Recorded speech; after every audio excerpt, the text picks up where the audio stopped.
open up the floor for public comment. Any person who desires to speak on an agenda item listed may do so at this time, or wait and participate in the discussion after the presentation's given. There will be other opportunities to speak, and your time is limited to 3 minutes. So is there anyone who'd like to speak now? Sharon Wilshire. So I'll just take this opportunity. Sharon Wilshire, I'm the community liaison for the 45th Street Artist Cooperative, and we're a live-work complex that's been in Emeryville in one form or another for 43 years in an area that's now transforming into a mixed-use residential area. And certainly looking for cooperation between our neighbors, whether it's R&D or manufacturing or commercial use, and the residents in the area. And I presume maybe there's no getting around this, but the ordinance is complaint-driven, and maybe that's just the nature of this. But I think that my thoughts kind of circle around the dissemination of information if you do amend the ordinance or have any changes to it, and also some reasonable form of enforcement.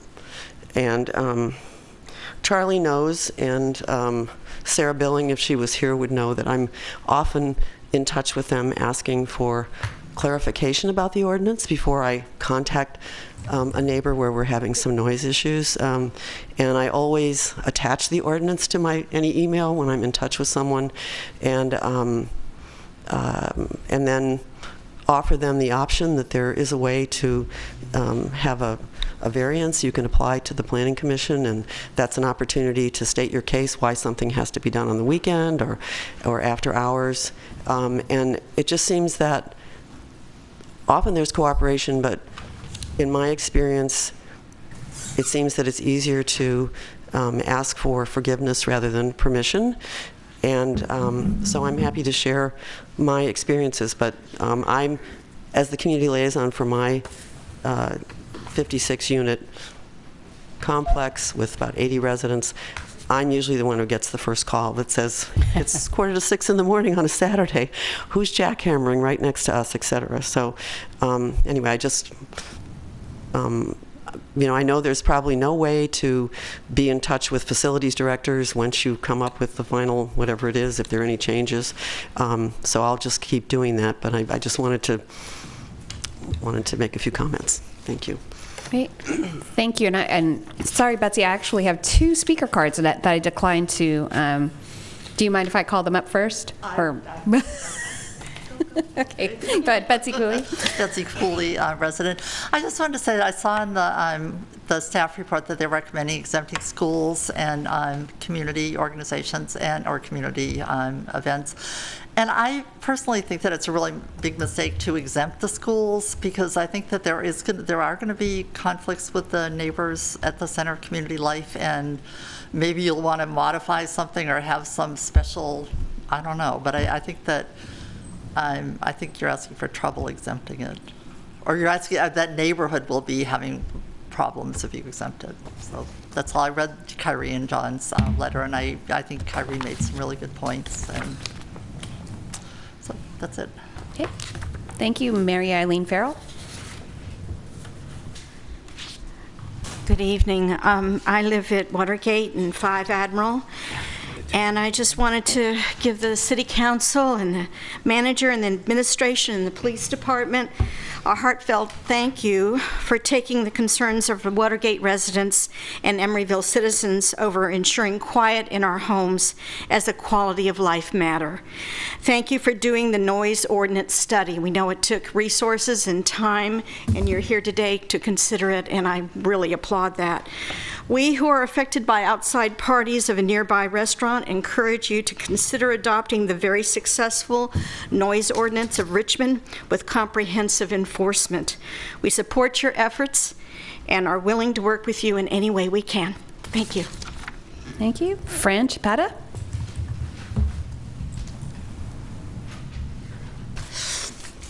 I want to thank everyone involved in the noise ordinance study for doing an incredibly comprehensive and detailed overview. I would like to request the council to pay special attention to the enforcement of the new ordinance to the utmost extent. Please strictly enforce it to the fullest, including having the proper decibel measuring equipment and distance guidelines from the source. This is a very serious issue.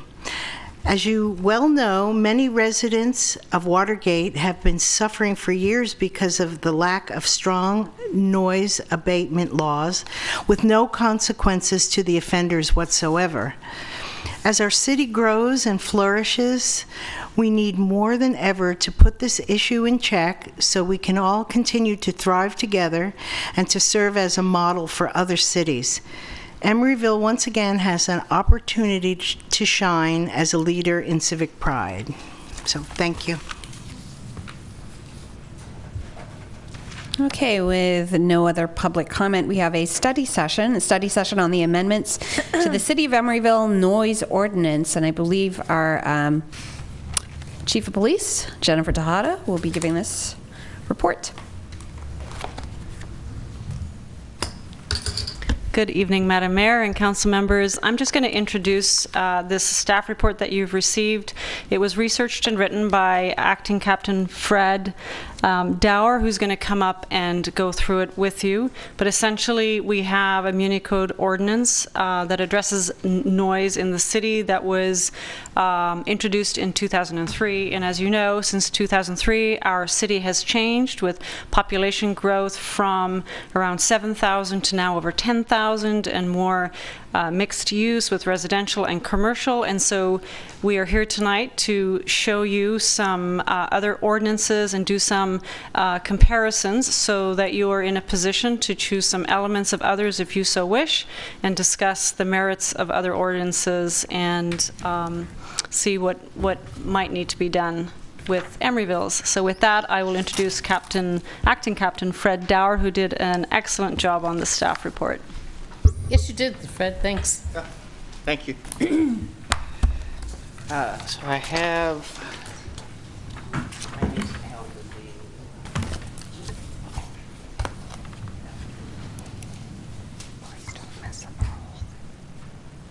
Crap.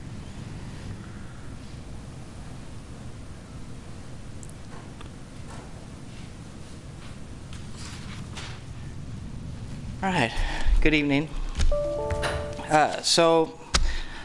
Not too long ago, staff was given direction to look at noise ordinances surrounding our city. As you know, noise has become an increasing issue and conflict with residents and the new uses that are springing up all over Emeryville. So, when staff began to look at the ordinances, one of the first things was to find ordinances. So we went out and looked at 14 other cities' ordinances, and we tried to pick a mix of different cities, so ones that were similar to Emeryville in their uses, but some that were also a little bit different, so that we would have a wide range of noise ordinance models to look at. So, of the cities in California, we selected 16 for comparison: Berkeley, Cathedral City, Dublin, Folsom, Hayward, Marina, Novato, Pleasant Hill, Richmond, Rohnert Park, Riverside, San Marcos, Santa Maria, and Santa Monica. As staff went through the ordinances for all of these cities, several common themes began to emerge. Several aspects of each ordinance that we saw across multiple ordinances. And when we started mapping it out, there were a total of 10 areas of concern or aspects of the ordinances that we decided to focus on. Those were whether or not the ordinances had subjective criteria to assess violations. So most of those were considered, were called a person of normal sensitivity was the language that you would see in most of those ordinances. Whether objective criteria was used to determine whether there was a violation, whether other factors to consider were specified, whether there were restricted specific hours or days, whether cost recovery was included, specific types of noise, any exemptions, which we'll hear about later, waivers or permits that were allowed under the ordinance, whether or not the ordinances included animal noise, and whether or not a mandatory warning was required by the ordinance. As you can see from the chart, there were several of the aspects of the ordinances that we looked at that were included in most of them. In fact, 1, 2, 3, 4 of them had 13 out of the 15 cities. 13 of the cities had those aspects in them. Those were subjective criteria for assessing violations, objective criteria, restricted hours and days, and also exemptions.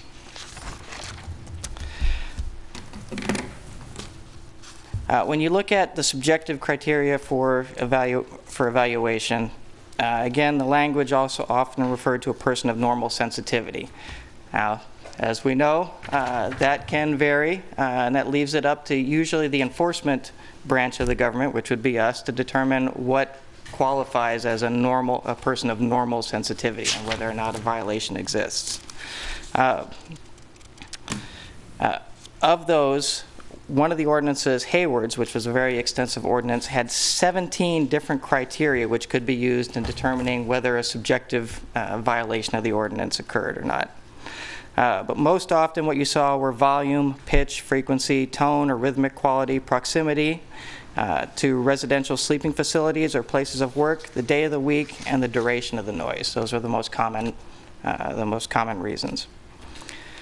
When you looked at objective criteria for evaluation, what we found is there are generally two ways to look at objective criteria for assessing violations. One is going to be distance. Can you hear something at a specific distance from where the noise is emanating from?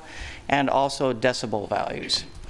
Of those two, distance is actually a little bit easier as far as enforcement goes, because all you have to do is just know about how far you are, and if you can hear it, it's a violation. Makes it very simple. Doesn't require extensive training. Doesn't require any special equipment other than the two things on the side of your head. One of the other way would be to use a decibel meter, which has been used at other agencies very successfully. If you do decide to look at ordinances with decibel meters, there are several criteria that you want to make sure to look at, how it's measured, who's going to do the measure, where it's measured. So there are a lot of specific criteria that you need to look at if you're going to adopt that kind of criteria for evaluation. Of the ordinances that we looked at, Berkeley and Richmond both had very good charts that made it very easy to look at and determine what the proper decibel level should be and what times a violation would occur. Lists of factors to consider. So 14 out of the 15 cities had noise ordinances that considered lists of factors. In Emeryville, ours are listed under prohibited use, general standards, EMC 51303. Ours is consistent with almost all the other ordinances that have that listed, so it doesn't look like you would need to make any changes in that. Restrictions during specified hours and days. Of the 15 cities, only Dublin did not specify any specific days or times when noise is prohibited. Everybody else had specific dates and times when you would have prohibited noises. Emeryville's is generally in line with those, 7 a.m. to 9 p.m. during the week, and 8 a.m. to 9 p.m. on the weekends was consistent with other ordinances. Of the 15 cities, Emeryville is one of 7 that specifies cost recovery for abatement as far as noise. So if we have to continue to go out and take care of a noise problem, our ordinance does contain that, along with 7 other cities. Specific types of noise prohibited. So 12 ordinances contain lists of specific types of noise that are prohibited, and ours also contains it. 51304B 1 through 6 lists the specific types of noise that are prohibited. That was consistent with other cities. Noise emanating from a nightclub, bar, and establishment with amplified music is specifically regulated under Santa Monica's. That was obviously that was one of the concerns that brought about the re-examining of our noise ordinance. Santa Monica has specific regulations and could serve as a model for some additions to our noise ordinance. Santa Monica's noise ordinance, as well as business support operations, deliveries, trash disposal, recycling activities. Their nightclub section specifies construction materials, which I believe might fall under planning regulations for new construction. But it does specify construction materials to mitigate sound. It also prohibits outdoor speakers and specific remedies for nightclubs located within 100 feet of residentially zoned property. Remedies include signage for patrons reminding them that there are residents close by, and also not to disturb the peace. And those have to be posted outside the entrances or at the exits. It also calls for having employees on site at exterior areas at closing time to ensure that patrons leave promptly and quietly. Exemptions. So 13 cities out of the 15 list specific exemptions for noise regulations. Emeryville currently only exempts emergency work. Some of the notable exemptions not included in Emeryville's include school activities and outdoor gatherings in public areas, including community events. And then also some of the other agencies, or some of the other policies also speak to emergency sirens and equipment, not just emergency work. So it specifically exempts emergency vehicles from the noise ordinance. Waivers. Emeryville is one of 9 cities that lists a permit or waiver process to obtain a variance from the noise ordinance. Emeryville's conditions for approval are consistent with the other cities that have noise that have city ordinances and waivers. Of the cities, the 15, about half, 7 include specifically include animal noise in their noise ordinance. Emeryville's noise ordinance notes that animal noises are prohibited under a separate section of the EMC. So we do have it. It's just not included in the noise ordinance itself. And of the 15, only 4. Berkeley, Folsom, Hayward, and Richmond include language that mandates a written warning before citations are generally issued. So most of the cities don't require that. They would leave that up to the discretion of the enforcement officer, whether it's law enforcement or code enforcement. So having those, looking at those 10 areas, staff's recommendations included establishing objective criteria for the noise ordinance. Again, we talked about distance and versus decibel, so depending upon which you would like. Again, distance is very easy. Some of the cities, including Richmond, actually are even stricter than California law. The vehicle code says 50 feet. You can't have your sound audible 50 feet from the vehicle. Richmond says 25. So they go. So they do go above and beyond. Several other cities, including Cathedral City and Riverside, also provide distance-related criteria. And again, if you're looking at matrices as far as decibel meters, Richmond, Berkeley, and Santa Monica all have very easy to read matrices. If you find matrices easy to read. So another recommendation would be to adopt provision to prohibit establishments operating outdoor speakers within 100 feet of residentially zoned property, consistent with Santa Monica's ordinance, and to establish guidelines to discourage disturbances by patrons from nightclubs and bars, such as signage and staff monitoring of the exterior. And to the recommendation that seems to have gotten the most interest by people, exempting school activities. And looking ahead, we know the ECCL is going to be opening very soon, which means that we should be seeing athletic events going on there. hopefully very soon. We are all excited for the project to finally come to fruition. But looking at our current ordinance and what we've seen in the past as far as enforcement is we want to make sure that it's clear what would be a reasonable violation of the noise ordinance. When the recommendation was made, it was to establish reasonable exemptions for school and community-related activities that do not adversely impact neighboring residents. So the goal is to find that middle ground. So recommendations would be that if you're going to exempt the schools that school activities, that you would look for anything that would go above and beyond the normal times that you would have school activities. Those types of things would still need to require a permit or a waiver or a variance. So we're not trying to give carte blanche. I remember the recent meeting with IKEA. We're not trying to give carte blanche to people. People go out and make noise, but we want to make sure that it's clear for the enforcement, which is generally going to fall on the officers on a Friday evening. When we get that call that there's a football game and there's a lot of noise coming from ECCL, is that a violation or not? So, with that, questions? All right, yeah, are there any? Yeah, I have a couple questions. Fred, why can't we put the animal noise under the noise ordinance?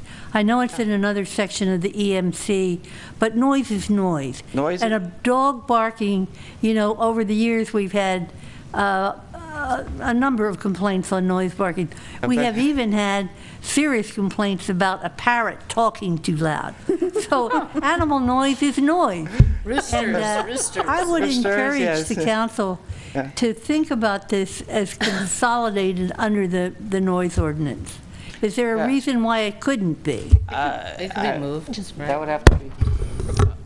No, there is no reason that couldn't be. We could certainly amend, if it was the direction of the council, we could certainly amend both the animal control ordinance and the noise ordinance to move the animal noise section into the noise ordinance. And so it's not only the parrots, but at one point in time, we had a lot of people that had a problem with the chickens Yes. because somebody brought in a rooster.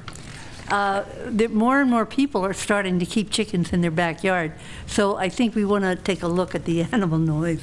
Okay. Yeah, there was no specific, other than we already had a section that spoke to it. That's why it wasn't a recommendation. Let's listed get all in the here. noise together. That's all I'm saying. Yeah, I support that. And then the other question that I have, on the outdoor speakers or amplified music, if that, am I to understand that they can't be outside speakers? Say we adopted the distance thing and we said 100 feet. Even if the outdoor speakers were on private property, it would come under this ordinance, right? If you adopted an ordinance that specified a distance, and you didn't have, and there was no exemption for it, then it would be a violation, correct?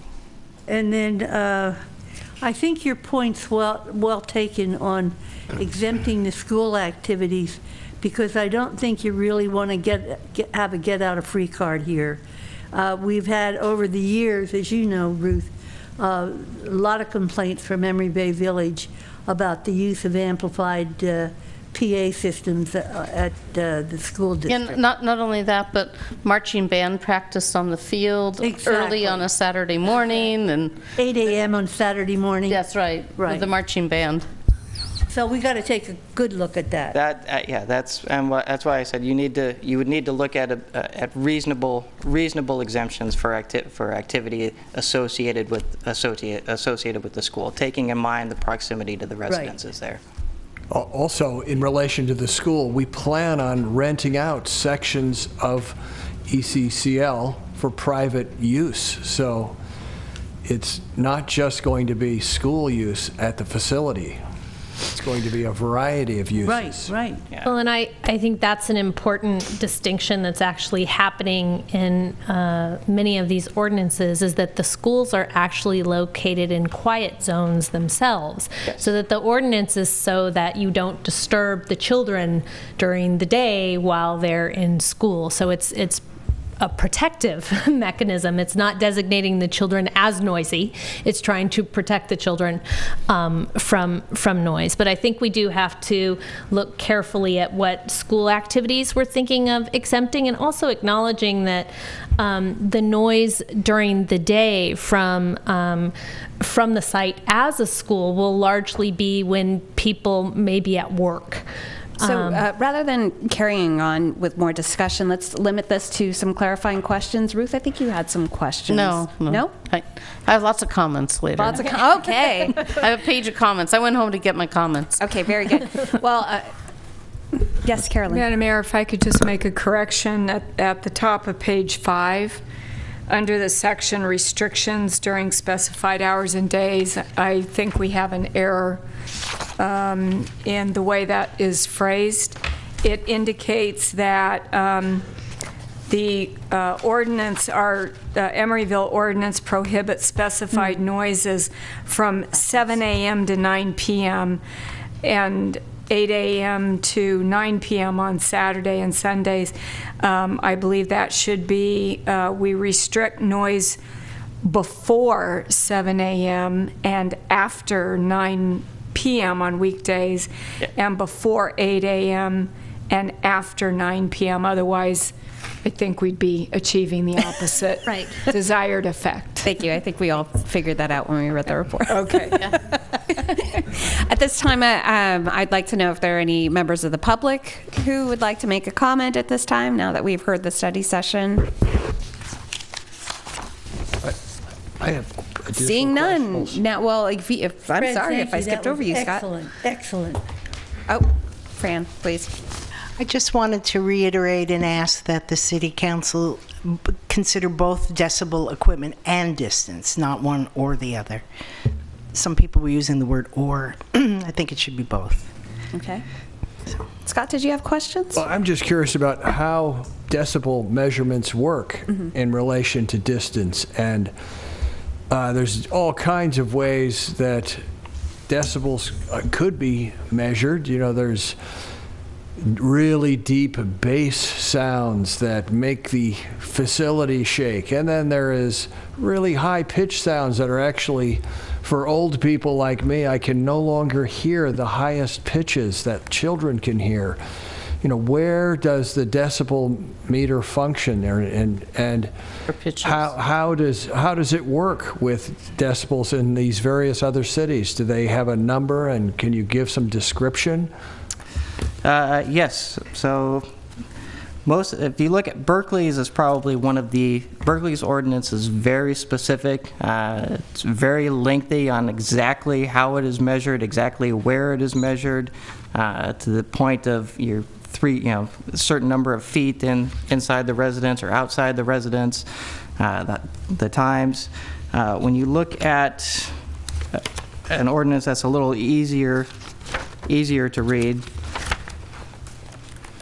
Richmond's ordinance lists, and there are two ways. There's regular decibel and dBA. Now, I'm not a scientist. I'm not a sound engineer, so I can't give you a lot of the specifics on that. But there are two different ways of measuring, and if you do adopt an ordinance specifying decibels, you would need to specify how it is, and generally that will determine what equipment you're going to use and how you're going to measure it. If you look at Richmond's ordinance, and this would be under 9.52.100, no uses or activities shall create levels which exceed the following standards. And this would be the maximum noise level in dBA not to exceed more than 30 minutes in any hour for a single-family residential area measured at the property line or district boundary 60 decibels. I know we've had some talk in decibels here before. I know with the I go back to the IKEA one and how it would fall off based on time and distance. So generally decibel measures are going to be taken at the property line or the affected area. In this case, it specifies at the property line. Commercial areas would be 70 decibels, so you have 10 decibel increase for industrial versus a residential area. And they have a separate one also for mobile and stationary equipment. So that would be like manufacturing or equipment that you would hear. Fred, would you have would you be able to speak to the cost or the amount of employees that it takes to undertake this type of decibel reading or adding this into our menu? I think it's negligible because Talk to a mic. I think that that's not a huge concern because the officers would have the equipment with them, and when they respond to the call for service, they would have it there with them and just take a reading. Is there no impact on training or? They're quite easy to use. Okay. So it's minimal. There's some, but it's minimal. And then developing the actual specific guidelines for how loud the decibels are. Do you have a sense of how those were developed in these communities in terms of did they bring in a consultant to provide an array of where they could go? Do you know if council members were presented with the actual different sounds that they would be limiting? No, I don't know. Yeah, I don't know how they established the specific criteria. The decibel numbers seem to be kind of standard. When you look at a lot of these ordinances, you can tell that there are different models of ordinances, and generally you see a lot of the ordinances kind of fall into two general models. Yeah. Mayor? Yes. So Captain Dower, looking at this then and just listening to the chief's discussion, one of these cities had a designated noise control officer. It sounds like that's not the model we're looking at, that it's more broad-based and is the responsibility of everyone in the department? Yes. Okay. Thanks. There's some people lining up here. So yeah, this is not normally the order in which we would take more public comment, All but right, I will Sharon entertain Wilshire, this just this. regards, once again, sort of decibels and what that equates to. In our ordinance right now, on weekends, leaf blowers, generators, and pile drivers are all in the same grouping. And just from what we all think of as when you experience those things, I mean, certainly pile drivers are they're the big number there supposedly, but the other two are equally disruptive and disturbing, let's just say, on a weekend. And so I have no idea what the decibel equivalent would be for those things, so I'm just putting that out there. Okay. A few of us are old enough to remember when record players were just a single thing with a little speaker to it, and you could turn it up and blast it, and the only people it heard was your home. There are a couple of incidents that I think we need to be cognizant of when we talk about amplified sound being allowed wherever. San Francisco Treasure Island has had these 2-day celebrations, and the music sounds like it's in our living rooms, and it's coming from Treasure Island. Oakland had an event last summer, and it truly sounded like it was inside our homes, blasting throughout the complex, not just the complex that was closest to Oakland. On the other side of the complex, it shook the building. That's amplified noise for a special event. It's too loud. And the marina of Emeryville has, I think on the 4th of July, has had some events. We can hear it in our homes. So there's amplified music and there's amplified music. It doesn't have to make you deaf to make you enjoy it. So consider that if you can. Okay, do we have any more comments or discussion? Yeah, I have some comments. It was great to first of all, so Joe comes, it was great to read the comparisons of what all the other cities have done around this. And I want to thank Diana Keena's efforts to do the first major revamp up until now of the noise ordinance. And also just to say that I'm really, at that time, what we had on the books included things like street peddlers hawking their wares and other quaint things that really didn't keep with the times of what an urban environment was like. And so I like that we're revisiting this, but because we need to keep moving with the times. And I also want to thank the fact that our process this time has included preparation and presentation by the police department, which is terrific because they're the enforcers. So I've really liked this whole process of how we revisited this and who's been tasked with doing the work. And it's not the realm of just the legal department to craft things, and it's not just, or a planner or whatever, but that it's really a shared responsibility and of many departments in the city. So I just want to say thank you, Fred. That was great, and you're breaking new ground for us around how we do business, and that's terrific. And thank you, Chief, for making that happen.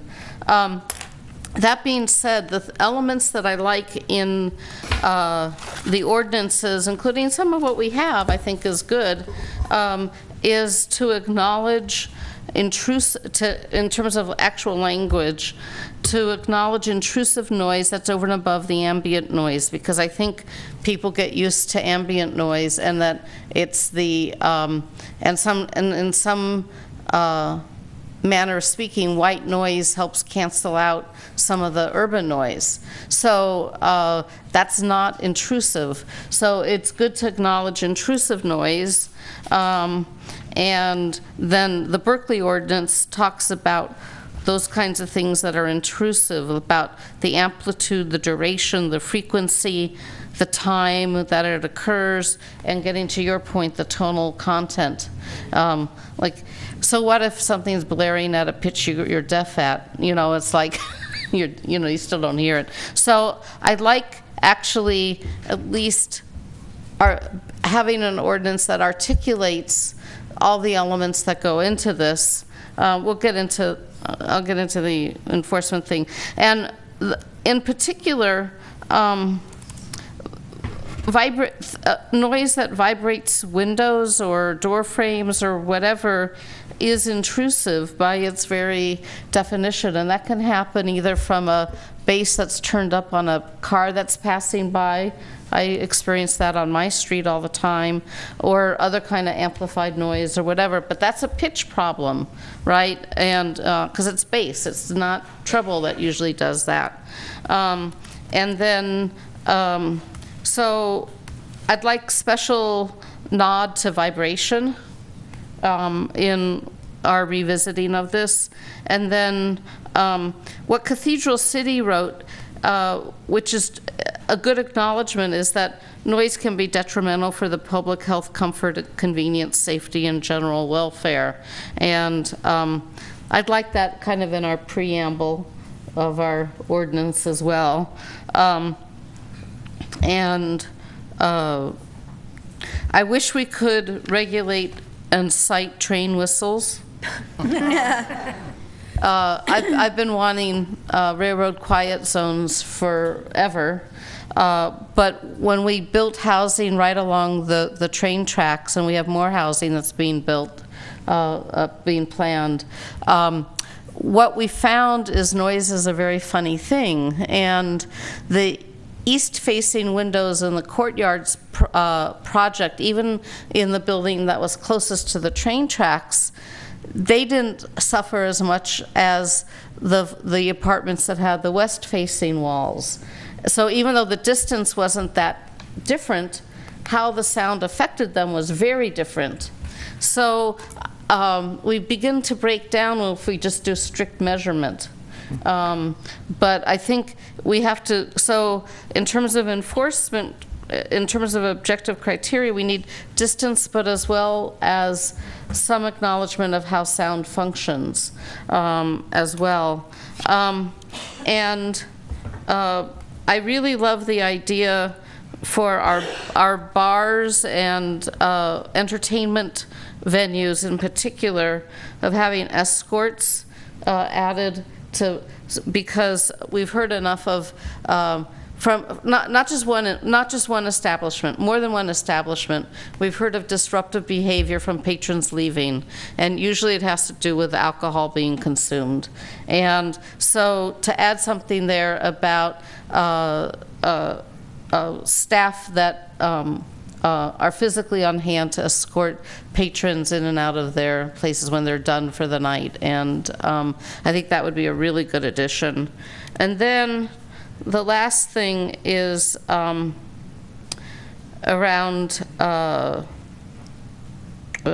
exemptions, and I think we are a mixed-use city. We have a lot crammed in here. We are urban, and there's some amount of exemptions and noise that we're going to have to live with because we're not in a rural environment.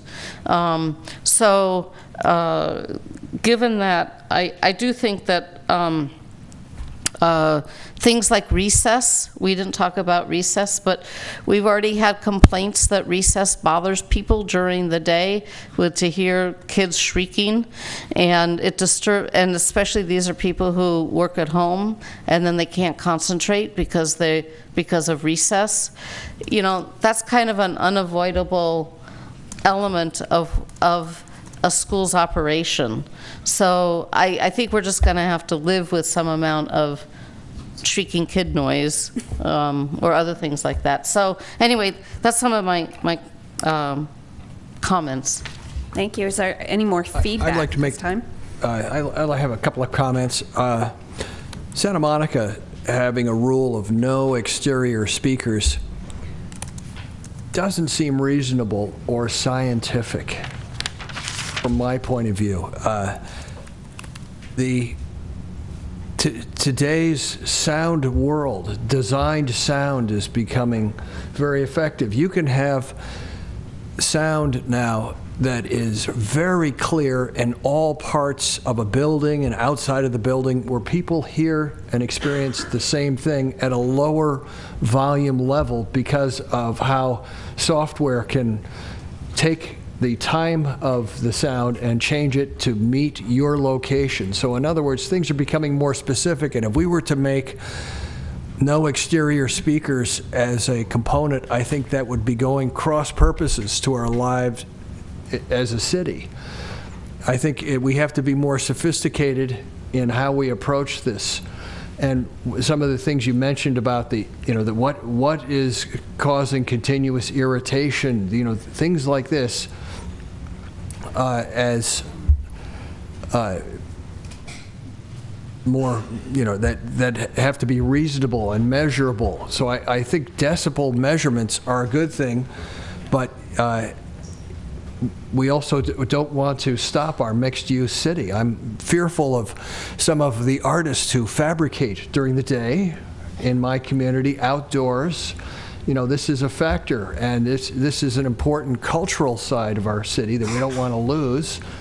And our nightlife is a cultural side of our city that we don't want to lose. We want to balance it so we can live with it all.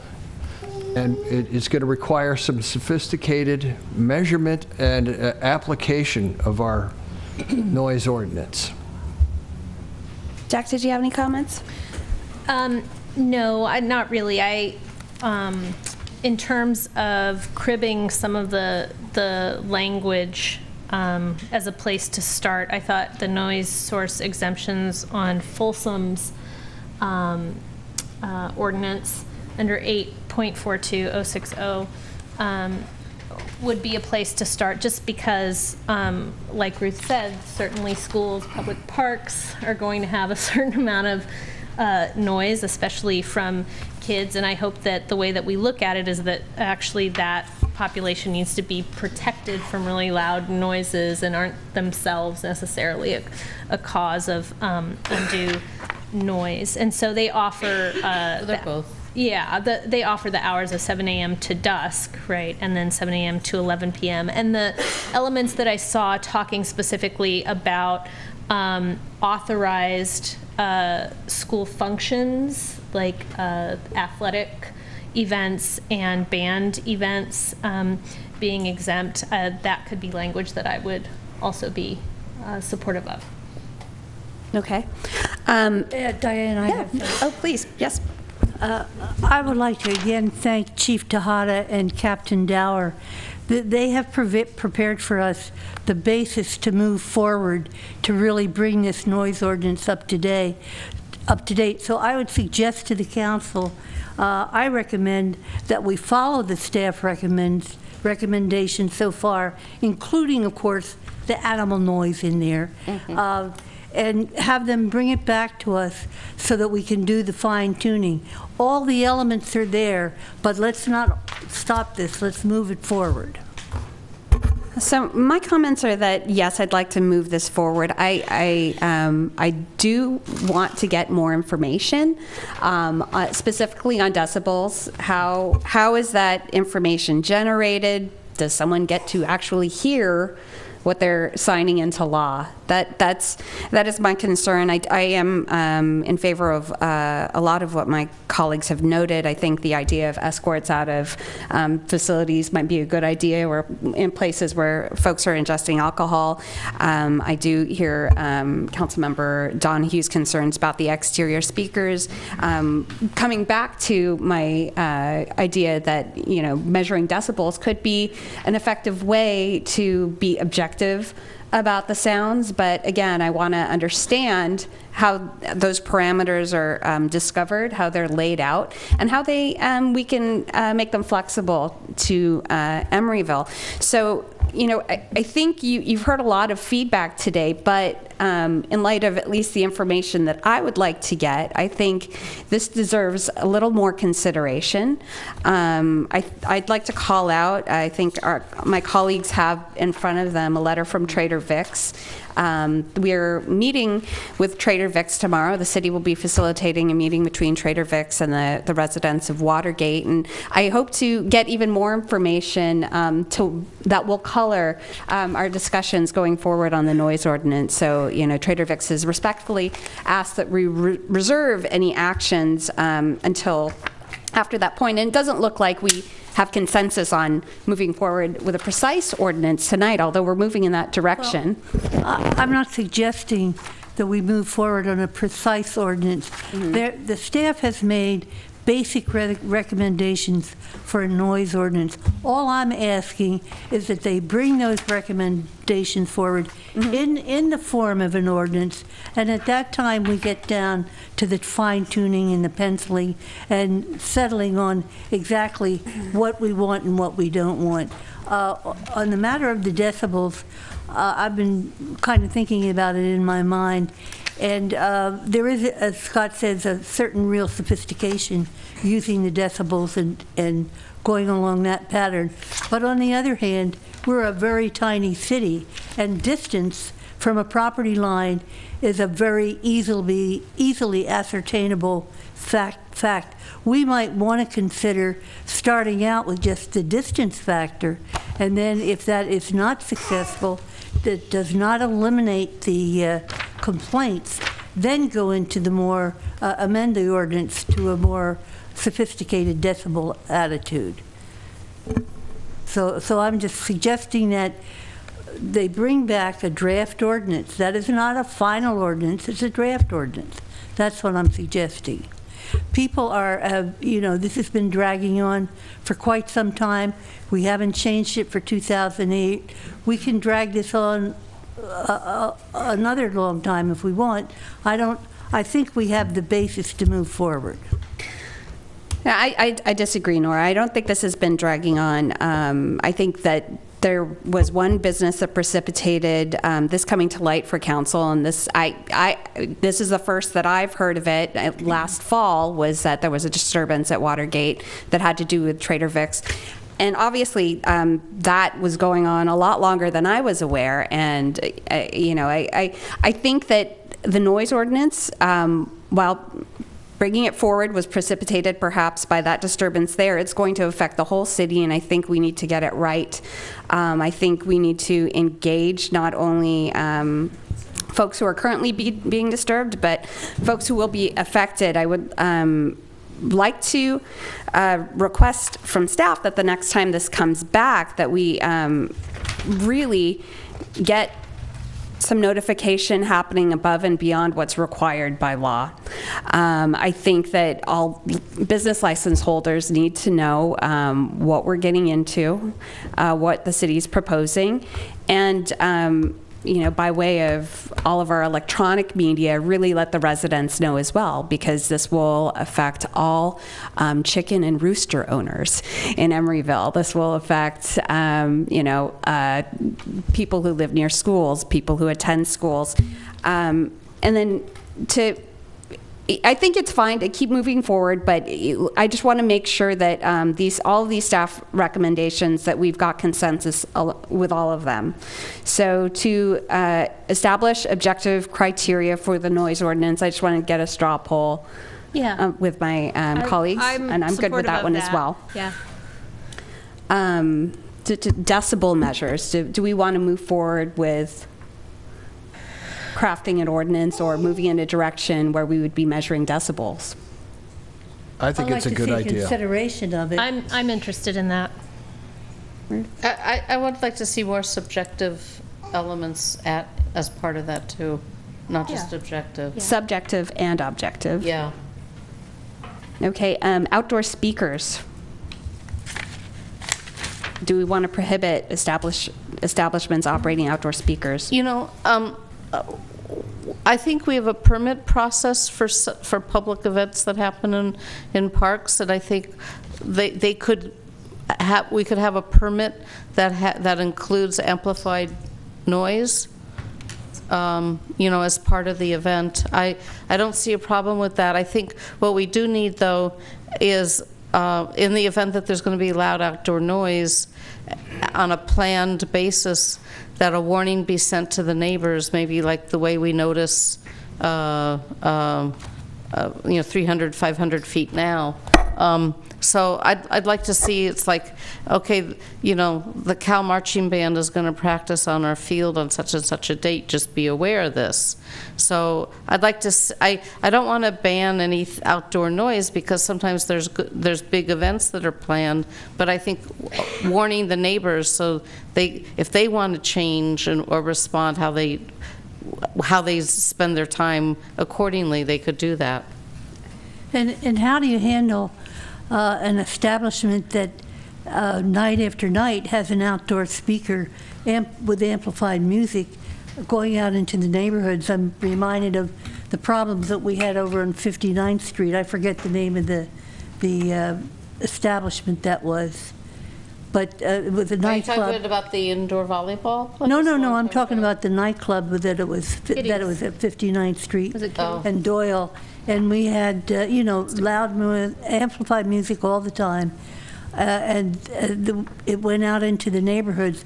I think that is something that we as a council have to consider. Yeah. There may be exceptions to that. There may be an ability to get a special permit, but for the people who live, the residents, and the people who work in this town, to be subjected to outdoor amplified music day after day after day, I don't think we're doing a good job for our people if we allow that. I think that the addition of objective decibels and distance should cover that.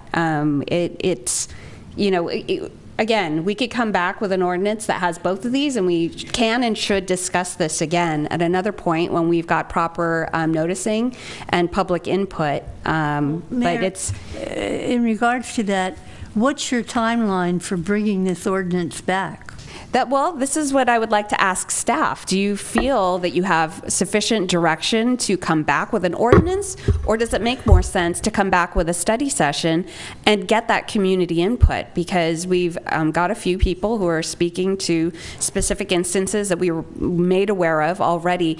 But as I said, this is an ordinance that will affect the greater community. Right. What I would like, as the person who's going to be drafting this ordinance, and I want to make sure I have this right, is that before I bring you a first reading of a proposed ordinance, that I come back to you, or staff comes back to you with the outline of a proposed ordinance based on the direction that you're going to give, that you're giving us tonight, and based on whatever feedback may come from tomorrow's meeting, so that I have the elements correct, that I'm properly capturing the elements that that are based on the direction you're giving me tonight, and then have that check-in with you at a study session level. And then once I've had that check-in and that confirmation from you, I can then go and draft the ordinance and put it in a form of a first reading. That's good. So you're suggesting yet another study session? Yes. At what point in time? Well, you're going to have another meeting tomorrow to talk about this, and there'll be some additional feedback from that. And then, you know, I would need at least 2 more meetings after that before I could, at the earliest, before I can bring back the elements for another study session. So is the first meeting in April doable? I will say, how about, I'll say April. However, I will also recommend to the council, I'll also advise the council that I've been asked to bring back a list of priorities of projects that I'm working on. This will be part of them. So the council will have an opportunity to prioritize the city attorney's projects of the various initiatives that you've asked for. And I'm going to be bringing that to you at your March 15th meeting. Okay.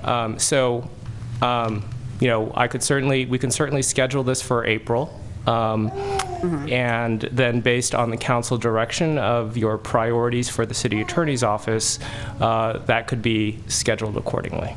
Okay. And then, sorry, I didn't get to the last bullet point to make sure we have consensus. Was everyone interested in establishing reasonable exemptions for school and community-related activities at schools and parks? Say that again. So it's the last bullet point in the staff report under the staff recommendations. Establish reasonable exemptions for school and community-related activities at schools and parks which do not adversely impact neighboring residences. I support that. Okay, I do too. I just wanted to make sure that we're giving staff. Yeah, we have to just find what reasonable exemptions are. But and yes. Yeah, sure, and that canon should be something that would come forward Devil's in the details there. At the next study session. As always.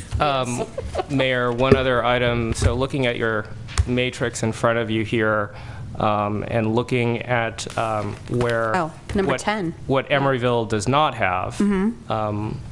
So you've given direction regarding number 2 that you would like to see some objective decibel criteria there. I've also heard that number 9 regarding animal noise, you'd like that brought into the noise ordinance. Regarding the mandatory warning, does the council wish to have a mandatory warning as part of its requirement, the enforcing officer's requirements before they actually cite? Is that something the council would be interested in seeing? I'm not interested in that. Okay. When people are being barraged by noise, and then all that happens is an officer goes out and gives a warning and somebody just shrugs it off, these residents or these business people are just suffering under that barrage of noise.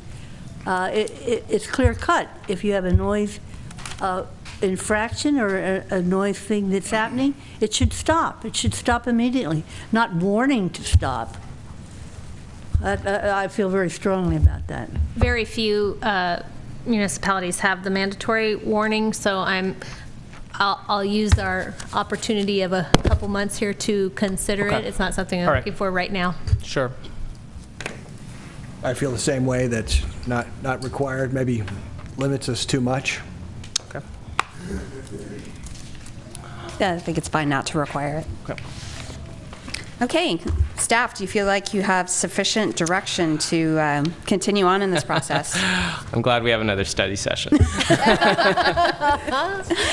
With that, I will adjourn this study session. We are moving on to a very quick meeting of the City of Emeryville as a successor agency to the Emeryville Redevelopment Agency, and then we'll be getting on to the main show after one brief moment. This wasn't the main show? No, this wasn't the main show. It is 7:30 p.m. Calling this meeting to order. As I said, this is the City of Emeryville, a successor to the agency, to the Emeryville Redevelopment Agency. Please note we are all still here. And at this time, I will open the floor for public comment. Any person who desires to speak on any item not listed on the agenda and within the subject matter jurisdiction of the City Council may do so at this time, and your time is limited to 3 minutes. Please come forward.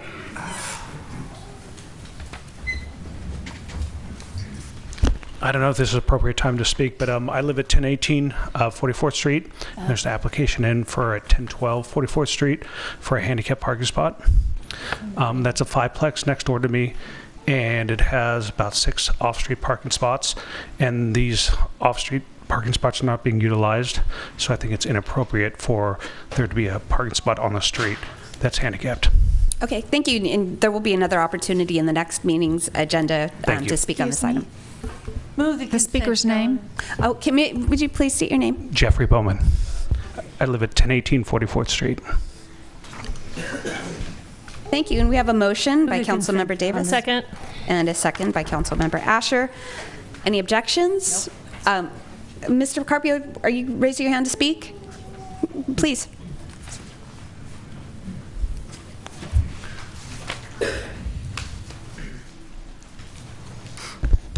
Good evening, ladies and gentlemen. My name is André Carpio, and I'm still concerned about the noise ordinance, although I don't know if it's still open for comment. But in a noise, the source of noise is because it's a striking point in which the sound waves are being increased or decreased.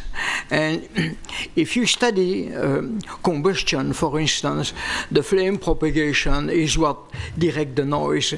And if you take, for instance, that the same amount of noise at the same distance, but with different frequency, can be heard far or less.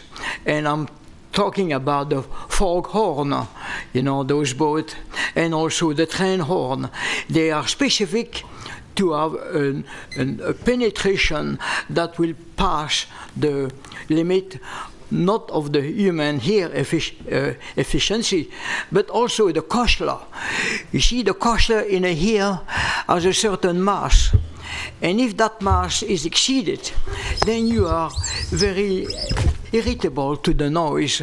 So for people who play music and all that, it would be interesting that they measure the frequency and the pitch and see if that would correspond to the general population sensitivity of their Koshler in a ear that activate on the tympan.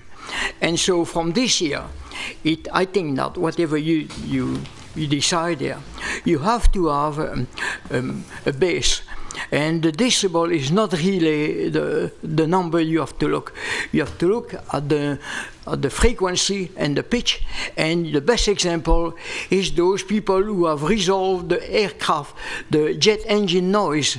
They made pipe, and those pipe diffuse the noise and change the frequency and the pitch.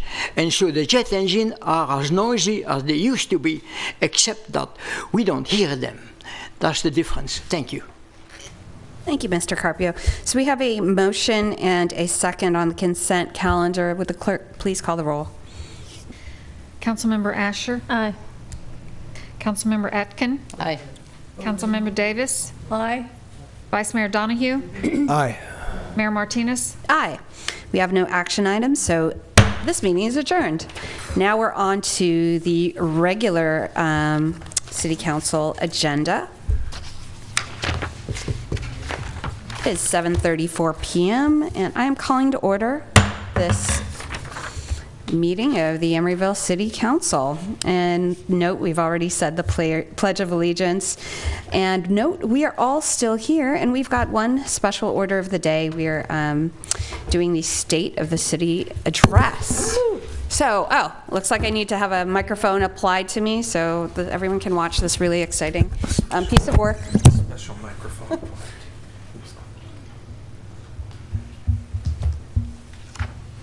How's that? And I should speak into this microphone as well, right? Yes. Okay. Well, thank you to everyone who's in the audience, to everyone who's watching at home, everyone watching on YouTube, anyone watching on tape. Those of you reading along in a class 50 years from now on civic duty. This is the State of the City Address for 2016. And what a long way we've come since being dubbed the rottenest city on the Pacific Coast. I don't think there's an ounce of rotten left here in city government. And if you'd like it to stay that way, I encourage you all to get out the vote in November. As a matter of background, I was elected to City Council in November of 2014, and I am very honored to have the pleasure of serving as your mayor this year, alongside Vice Mayor Scott Donahue and my co-counsel Jack Asher, Nora Davis, and Ruth Atkin. Last year saw a lot of changes for Emeryville, not the least of which includes big changes in staff. We saw Carolyn Lair come on board. Welcome, Carolyn. Our city attorney, Michael Gina, was promoted from within our ranks. And we lured from Sausalito our chief of police, Jennifer Tejada. And I'm exceptionally proud to be working alongside these staff leaders and our other staff leaders who show me every day what modern, responsive, and ethical city governance looks like. In terms of progress, 2015 was a big year. We secured 15 years of funding for the Emeryville round, passing a Property and Business Improvement District, aka the PBID. Since there couldn't be any exemptions from this, we provided a senior rebate, which hopefully will ease that burden for some of our most vulnerable residents. 2015 also saw the adoption of the minimum wage ordinance, lifting the wage floor for our lowest paid workers. We've been widely profiled as having the highest citywide minimum wage in the country, and I'd like to thank Councilmember Ruth Atkin for her leadership on this issue. She really moved the needle and changed the conversation from being about a minimum wage to that of a living wage, and I really appreciate her leadership on that. With the consent of my colleagues on council, I have requested that the city study the effects of the minimum wage ordinance at the 1-year mark, so we have a true understanding of what the real impacts are here in Emeryville. In the arena of affordable housing, the city negotiated 11% affordable units at the upcoming Marketplace Mixed-Use Project. Affordable housing continues to be one of the greatest challenges we face in the Bay Area, and I'm grateful that the city and the developers of this project were able to come to an agreement whereby we would not lose any ground on the percentage of affordable housing that we have here in Emeryville. 2015 was also the first complete year that we were able to see revenue from our recently enacted real property transfer tax, and here's where I give a shout out to Councilmember Jack Asher for bringing this forward, and to Nora Davis for co-signing a letter that gave her support to the initiative that brought this new tax. This past year, Emeryville provided expanded services to the community. Our rec program continues to meet the growing needs of families in Emeryville.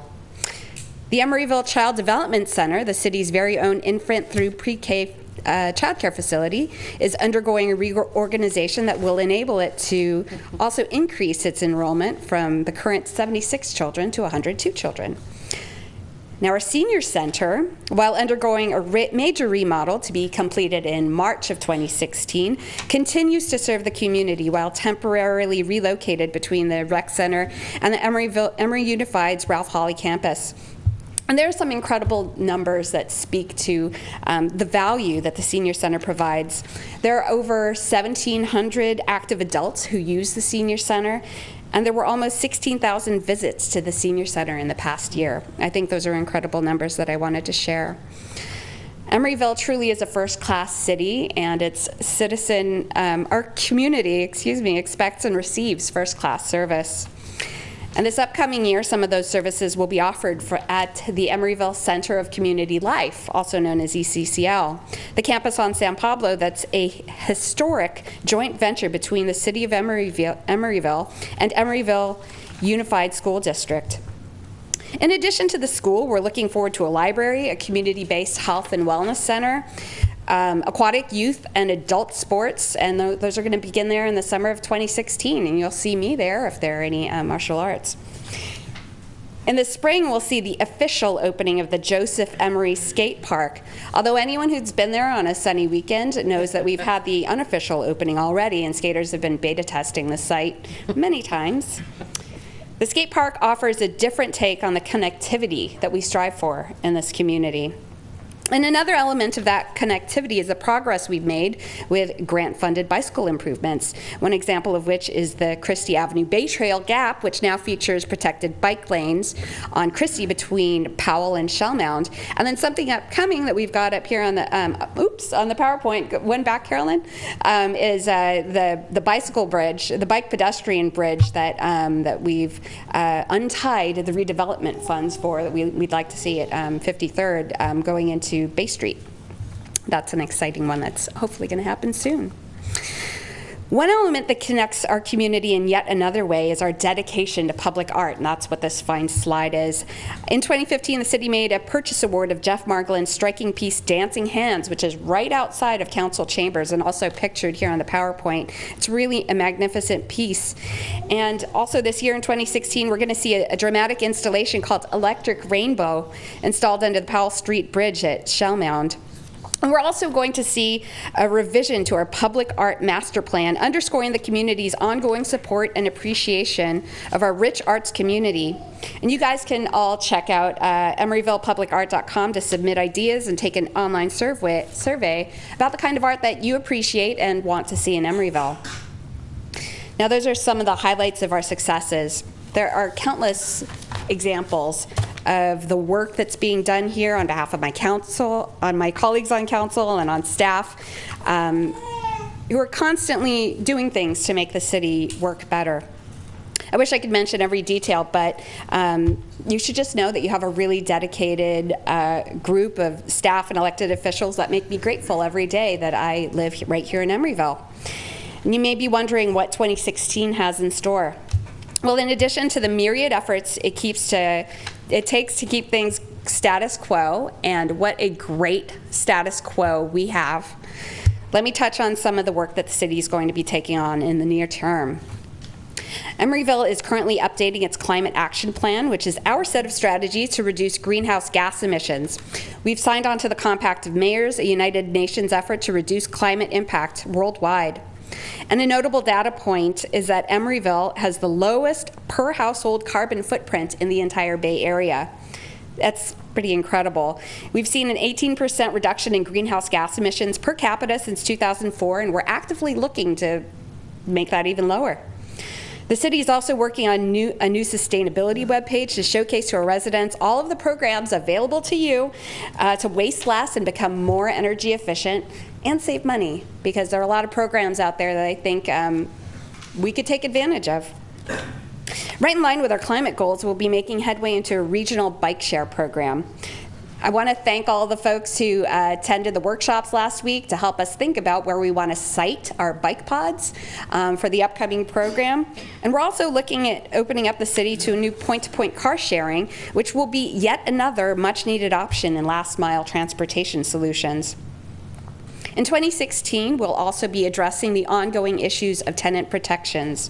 A study session on just cause eviction and harassment protection will be coming forward before council this spring. And this may be just the groundwork for even more work in this critical arena.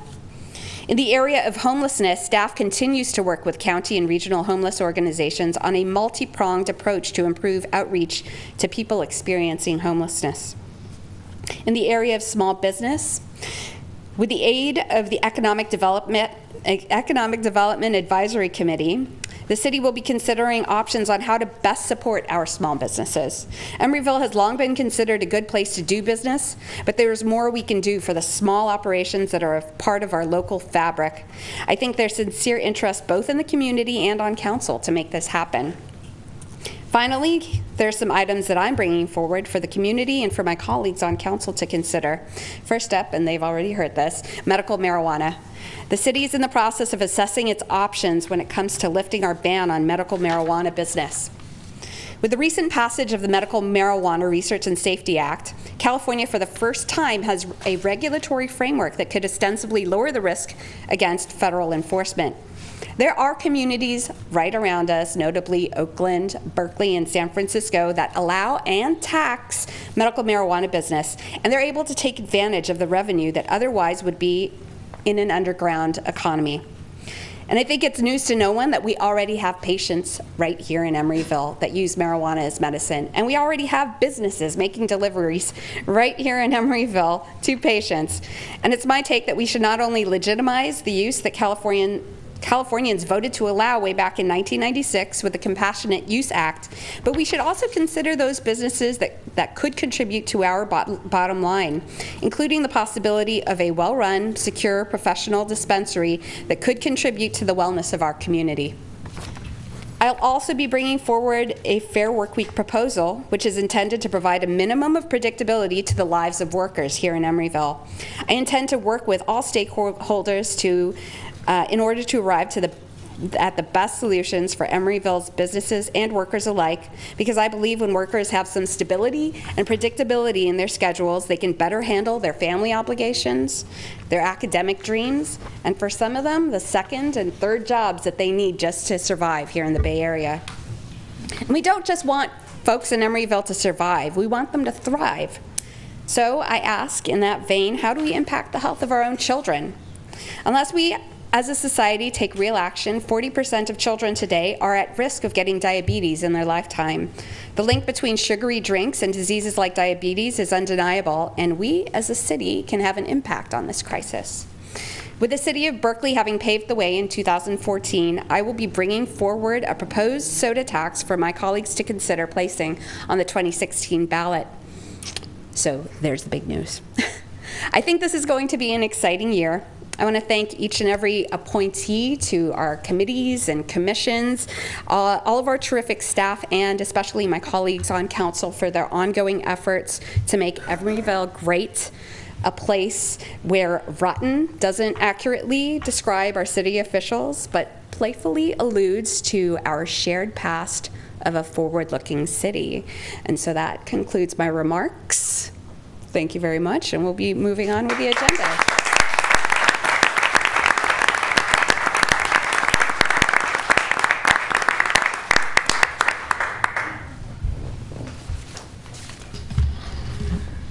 There you go.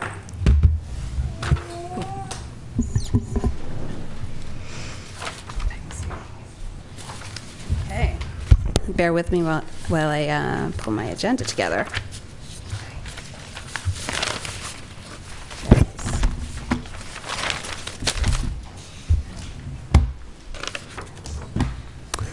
Are there any other special orders of the day that I didn't know about? No. Okay. Well done, Diane. Thank you. At this time, I'm going to open the floor for public comment. Any person who desires to speak on any item not listed on the agenda, but within the subject matter jurisdiction of the City Council, or to pull a consent calendar item, may do so at this time, and the speaker's time is limited to 3 minutes. Please come forward. Hi, my name is Sally Manley, and I'm a friend of Andre's. I have in front of me an article that the East Bay Express did on January 12th to the 16th, 2005, and the title is Tinker, Gadfly, Soldier, Spy. Andre has a house on Ocean Avenue, and it's been a thorn in the city council's side for quite some time. It's obviously he doesn't fit any formula as far as his yard, his house, anything. He is kind of a scientist and a inventor and different things. But I've known Andre for, I lived on Stanford and Vallejo Street for about 10 years. And I got to know Andre, and he did help me with my car. He's a very principled man. He used to help me with my car. When my son had the car derby, he helped with this car. He's been a real gentleman. And over the years, I've heard that the Emeryville Council, I'm not sure how it happened, but his tools have been confiscated. His submarine has been confiscated, which he made. And one of the things we have in common, my father was a naval architect, so I was curious he was going to take it along the shoreline and do some research. But anyway, basically, the house, I have no doubt that the investors are interested in his home to make a high-rise or whatever. But he's a good person, and he's in his mid-80s.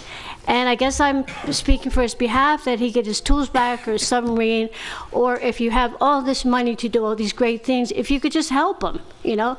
Apparently, I don't know the history exactly with the East Bay mud and the draining, and he's trying to do things for himself underneath because it's flooded due to city problems, the East Bay mud. It's confusing to me. But I'm asking that instead of penalizing him all the time, and it's been going on for nearly 40 years evidently, that somebody could help him instead of penalizing him all the time. He hired a lawyer one time to fight to keep his house, and the lawyer totally ripped him off. And I don't know what to say. He's a great guy, and yes, I truly believe it is an eyesore. And there needs to be something done, but I think that he should be able to keep the house or get some help. Thank you. Thank you. Is there anyone else who wishes to come forward?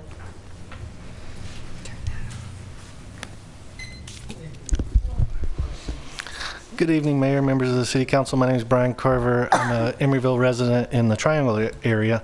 Some of you may know that the house I bought in the Triangle sat vacant for many years because it had fire damage that went unrepaired. This is the only way I could afford to buy it, was that it remained uninhabitable when I purchased it. And the FHA makes available some rehab loans that enable you to rehab your house and roll it all into one mortgage. And one catch that they impose when they offer you such a loan is that I had to pay out of pocket for a separate federal inspector.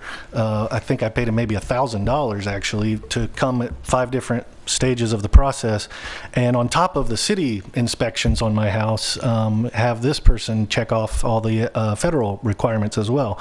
I redid the entire plumbing, electrical, floors, sewer lateral, which I didn't even know what a sewer lateral was when starting this process, but when that initial estimate of $6,350 turned into $14,400 and I had to sell my classic car to pay for it, I will never forget what a sewer lateral is. And so, but what I want to let you know about is that I feel like both the federal government and the city government let me down in this process. And the reason is I hold here an invoice and receipt for $2,400 worth of work that I had to have done on that plumbing that was completely replaced in my house when I purchased it. It turns out there's only 2 things that drain wastewater, the kitchen sink and the one bathroom, its sink and tub and toilet. And with just those 2 locations sending out wastewater, somehow no one managed to find out that the wastewater coming from the kitchen sink was just not going into the sewer lateral, was going, we don't know where, maybe into the backyard, maybe, no one knows. And, it seems to me that an inspector ought to be able to trace 2 pipes to the sewer lateral. That's all we're asking for, right? And so that error that 2 different people made has now cost me over $2,000, right? And so I think that's unfortunate that when you think about city inspections and building and planning, we don't do those just to tax people or just because we can, get some money out of developers. We do it for public safety, right? We don't want me making a sinkhole in my neighbor's yard or God knows what, right? Ask Berkeley if they want balconies falling down and killing people, right? There's obviously a public safety reason for doing inspections well and doing them right. But I think there's also a consumer protection reason, right, for doing them well. I'm not well situated to argue with contractors about the proper way to do things. Like I said, I didn't even know what a sewer lateral was when I started this process. I rely on the experience of city inspectors to make sure that my contractors are doing the right thing. And so when they flub their job, it hurts the residents of Emeryville. And so I thought you should know about this, but you're in good company. The federal government let me down just as bad as Emeryville did. Thanks. Is there anyone else who wishes to come forward at public comment? Seeing none. Move the consent calendar. Oh, wait, the city manager's report? No report this evening. So we have a motion on the consent calendar. Oh, wait, I want to pull. Oh, go. Okay, let's Go see. ahead, Ruth. What are the items? Pull 6.6. And 6.5, Mayor? Same for me, 6.5. 6.5. Move the remainder of the calendar. Second. We have a motion and a second. Would the clerk please call the roll? May I have some clarification? Yes. Councilmember Asher pulled 6.5, is that correct? Councilmember Atkin pulled 6.6, is that correct? Correct. The motion was by Councilmember Davis and seconded by Asher? Yes. Thank you. The roll call vote. Councilmember Asher? Aye. Councilmember Atkin? Aye. Councilmember Davis? Aye. Vice Mayor Donahue? Aye. Mayor Martinez? Aye. Motion to approve the consent calendar pulling 6.5 and 6.6 passes. All right, so item 6.5. Quick question, Maurice. How many Energizer stations are we getting this year? I believe 3. I can get back to you on the specific amount, but it was 3 last year, and I think it will be a 3 again unless in the same spots, we most think? likely. But Okay. we're working out the details over the next couple months. Okay, thank you. Sure. That was it. With that, I moved the item. I think Scott had a question. I just wanted to say that the city has been supporting this Bike to Work Day for many years, and it is a valuable thing for those of us who live in the East Bay. Cycling in especially the flatlands that our city has for the East Bay is including more and more commuters. More people are using bicycles, not just to go the last mile, but to get to work and to go to school, and it is improving our air quality. There's measurable health benefits to this mode of transit.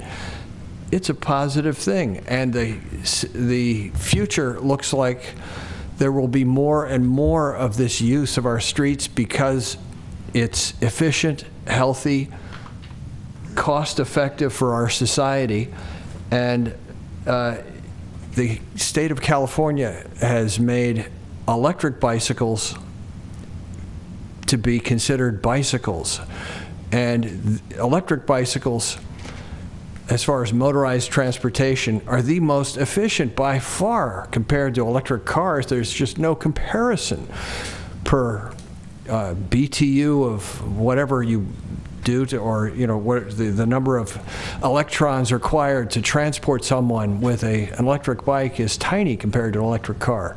So I just want to say that this side of our civic life is constantly, there's more and more of it, and it's a good thing, and I'm pleased that our city supports this event because it's increasing the number of bicyclists that utilize that mode every year. Move approval of the resolution. Second. Well, Jack already moved it. So Yeah, I think we have a motion. Seconded. Yeah, Second. Okay. Call the roll, please. Councilmember Asher? Aye. Councilmember Atkin. Aye. Councilmember Davis. Aye. Vice Mayor Donahue. Aye. Mayor Martinez. Aye. Motion passes unanimously. Okay, item 6.6 was Okay, pulled. so I want to talk about this in a slightly larger context.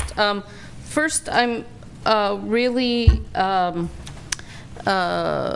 concerned, disconcerted, whatever, about the additional dollar amount for this consultant services. It's a lot, and with enough work. Well, first of all, I want to acknowledge when we talked about this, the date of that report that you sent me, Charlie, was like last June? June 16th, I think. Yeah, it was last June. There was an analysis done that showed that there was enough work in town to bring on another building inspector, and that the recruitment for that position is underway. It's not been finalized. So between June, when that was recommended and council took action, to February, that seems like an awfully long time to not have another employee on staff as a building inspector. I get more and more concerned with each passing year about this particular company, because they look and feel like Emeryville employees. When people meet them at the counter, people don't necessarily know that they're not employees, but their presence here is regular, and this company and the various assorted personnel have been here for a very long time, and I just feel less and less comfortable about approving this, because if there's enough work to add to inflate their contract amount for additional work, then there's enough work to have additional employees do the work. I'd rather see employees than contractors. So I'm really uncomfortable about this. And there's enough development in town. The rationale, which I do support, is we need to have contractors available to do some work when it exceeds the ability of the staff to do that, and also to respond to fluctuations in workload. I'm not suggesting eliminating their use, but we've had more than enough. I don't know, I think in the staff report there's something like 4 people whose services could be used through this. Is not just one person. So that speaks to me that we should have brought more people on staff by now, and I'm unhappy that we don't have that inspector, because that was over half a year ago where we gave direction, and nothing, that process has not been complete. So because of that, I can't support this. Go ahead. Jack? Yeah, I feel similarly, and more than that, I'm not. How long have we been doing business with these folks, Charlie, now? Well, they've gone through various names. I mean, the person who is the principal of this company, Mr. Senaratna, established the firm WC3, West Coast Code Consultants, I don't know, about 10 years ago or so. Prior to that, he was with another firm called LP2A, and I think in the interim that was swallowed up by some other company. He basically went out and started his own company with a bunch of people who were sort of disgruntled with their previous employer. He himself has been working with Emeryville for probably about 20 years.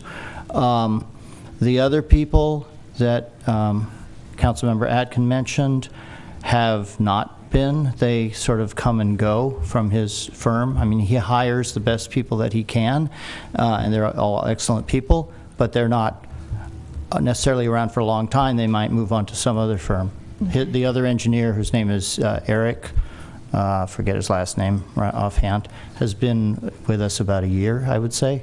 Okay. Does an excellent job. So we have a really long history with Yes. Working with this firm, and so for me, what would be useful is to. I understand that it's somewhat narrow in scope, and that we're looking at an amendment to a contract, but it's an amendment of over $1 million. Is that right at this point? Yes. Yes. And so that's a really large amount. And I also, it helps me to think about this in a historical context. How often do we have these kinds of amendments to the contract? And I understand that staff is saying that this is covered by fees, but that doesn't tell me whether this is the most efficient way to get this work done. And it doesn't tell me if we had an employee amortized over 10 years or over 20 years, whether that would be cheaper. And so I need more background, especially since we have been dealing with this firm for such a long time. I need to, because every time we introduce a contract, we need to re-educate the public. Where is the money going? What is it going for? And so I expect more context. But also, I like Ruth, want to take a look at this, not both in terms of the building inspector and what we're getting for this money. And I understand that, you know, we have kind of maybe bursts and lulls in development in Emeryville, although it seems a lot more bursts than lulls, maybe.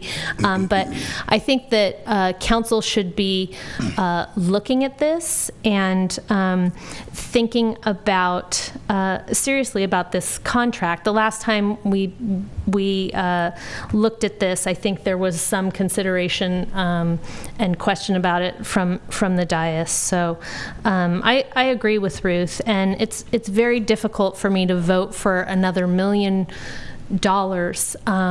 and to not take a hard look at this, because it shouldn't just be pro forma. I know we've done business with them for a long time, but it doesn't mean that it's the best way, especially because we might be reaching a tipping point at which it makes more sense to have someone in-house. So I need to be able to do that analysis and not just make these assumptions, especially when the dollar amount gets this high. Are there any other comments? Yeah, I'd like to make a comment. The reason, and I think both Ruth and Jack have referred to that, is that this is an attempt on the part of the city to even out the highs and the lows in development in the city. What? And the point has been made over and over.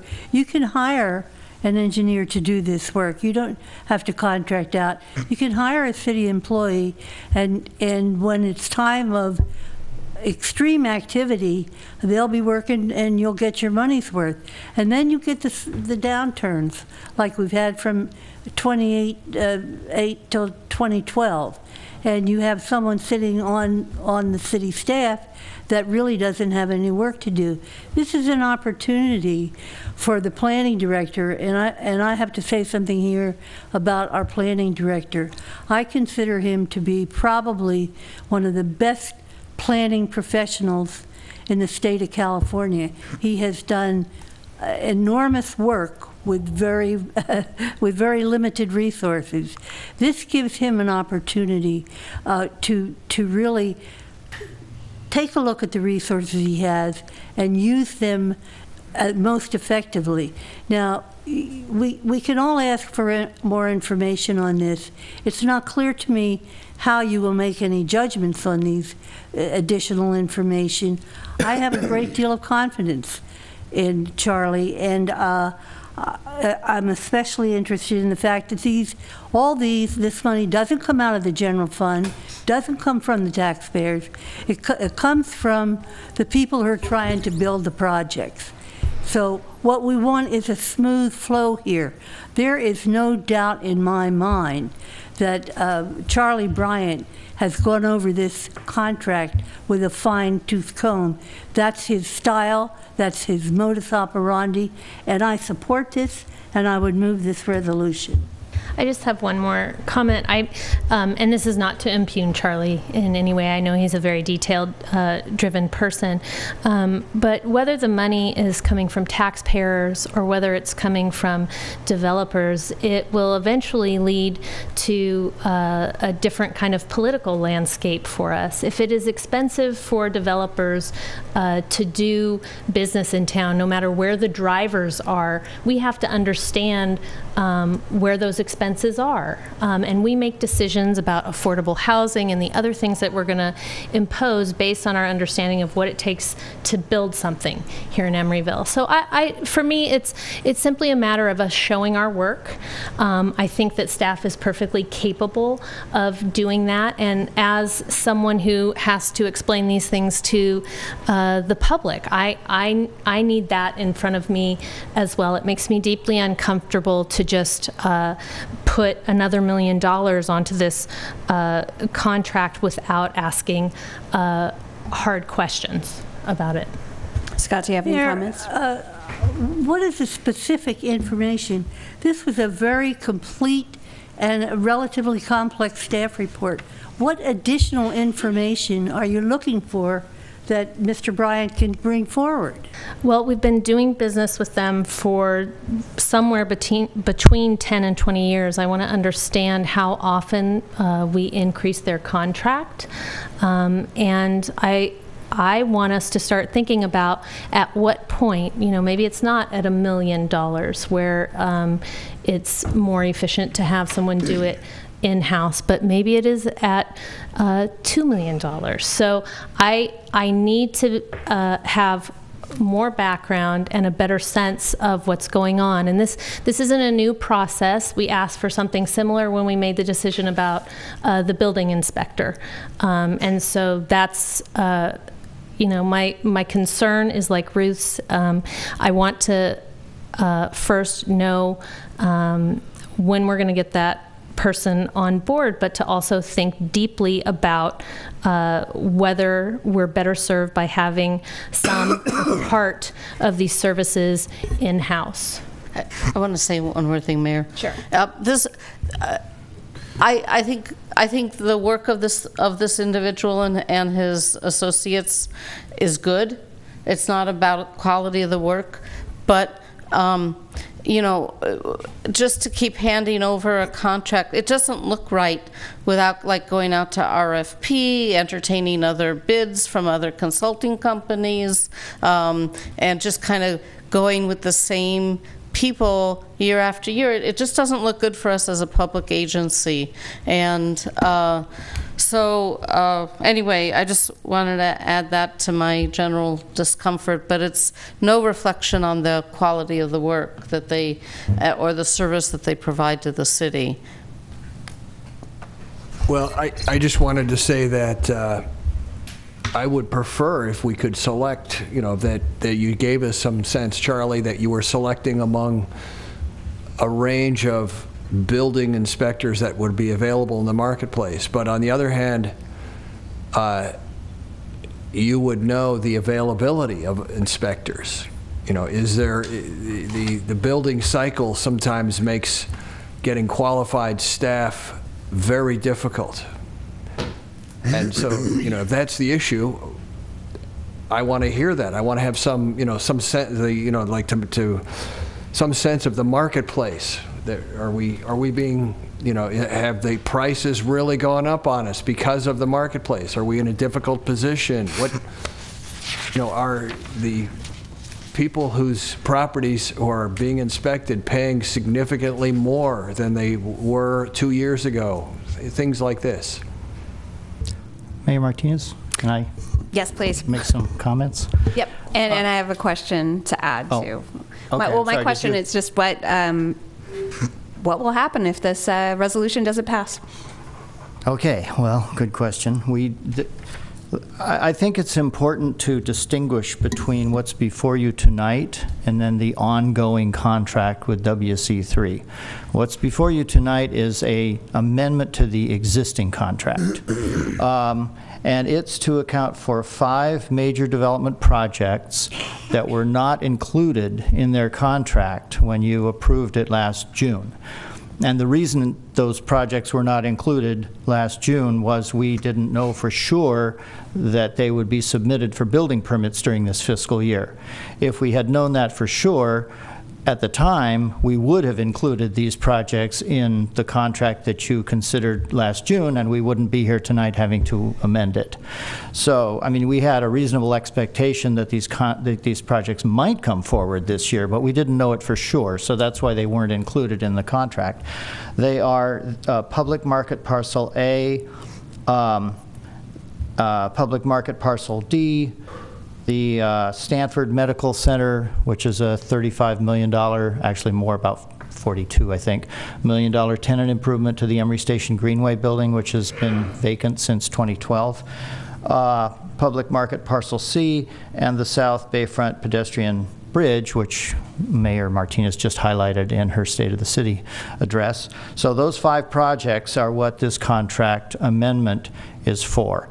And if this amendment is not approved, then WC3's work on all of those projects is going to have to come to a halt until we figure out who's going to do the work or when it's going to be done or whatever.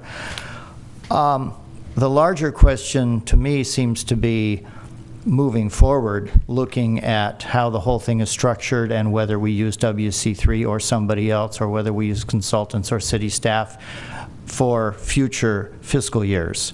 That's a different question than just amending the current contract to take care of 5 big projects that happen to be in the pipeline right now. We have in the past done RFPs periodically, more than once, for building services. I think the last time we did it was 4 or 5 years ago. We got 4 or 5 responses, and we actually presented those results to the council. And what we found is that with the range of even though we're a very small city, we have a very complex assortment of buildings. We have high-rises, we have hotels, we have research and development buildings which have special building code provisions, and some of which use hazardous chemicals, which have other building code provisions. Of course, we have multifamily residential, mixed use, single family. We have a whole litany of things that most other cities don't have all of those things. And what we found when we did the RFPs in the past is that there is no other firm out there, at least locally, that has all of those areas of expertise. They have some of them, but not all of them. So if you want to get, say, high-rise and R&D and mixed use, you might have to hire 2 or 3 different firms. WC3 does happen to have all of that, all of those capacities in-house. One other thing that was just pointed out to me, I was chatting with the building official about a couple hours ago in the break between meetings, and he pointed out to me that we do, well, I know that we provide expedited service, so that if, say, Wareham wants their plan review, their first round of plan review done guaranteed in 5 to 10 business days, which they sometimes do, we provide that service for an extra charge, of course. And the only way we're able to do that is that WC3 takes those plans back to their office in San Ramon, and they put a team of 10 or 15 engineers on it, and they crank it out in like 10 days. And then they, issue the first round of plan check letters. We wouldn't be able to do that if we didn't have the resources and capacity of a firm that has that amount of, available talent. And then those engineers who work for WC3, they go do something else. They do work for other cities as well. So those are some of the considerations. One other thing I just want to note is it's been our standard practice, and I'm not trying to say that we should always follow our standard practice. I'm just saying what we have done up till now that seems to have worked fairly well is for the building services contract, when we bring the contract to you at the beginning, each fiscal year, we try to project how much work they're going to have to do during that year. And we do it based on historical baseline of medium and small projects, plus whatever major projects we know about that we know for sure are going to be coming up that year. We know every year that there are going to be additional major projects that we weren't sure if they would be coming in or not. And so every year we plan to do an amendment like this to the contract mid-year to account for the big projects that came in that we weren't sure if they would come in or not. In fact, we've discussed this in the past with the finance department, that this would be sort of our standard procedure, that we would almost always have, at least during busy times, almost always have a contract amendment like this to WC3's contract in the middle of the year. So this is kind of a normal thing to us, and frankly, it caught us a little by surprise that there was a, such a big question about it. Again, though, if you want that analysis that you have requested, we'd be happy to do that. I would say we should do that in conjunction with the next contract coming up for the next fiscal year. And I would implore you to proceed with this resolution tonight so that these 5 major projects can continue uninterrupted. And then, as I say, we'll be happy to do whatever analysis you'd like for future contracts. Charlie, you didn't answer my question in this one way. If you could analyze what we pay per gross building cost, the ratio of inspection to building costs, is it in line with other cities and what they're paying? If you analyze and look at what inspection costs are, are we paying extra, and how much extra for this company that does everything?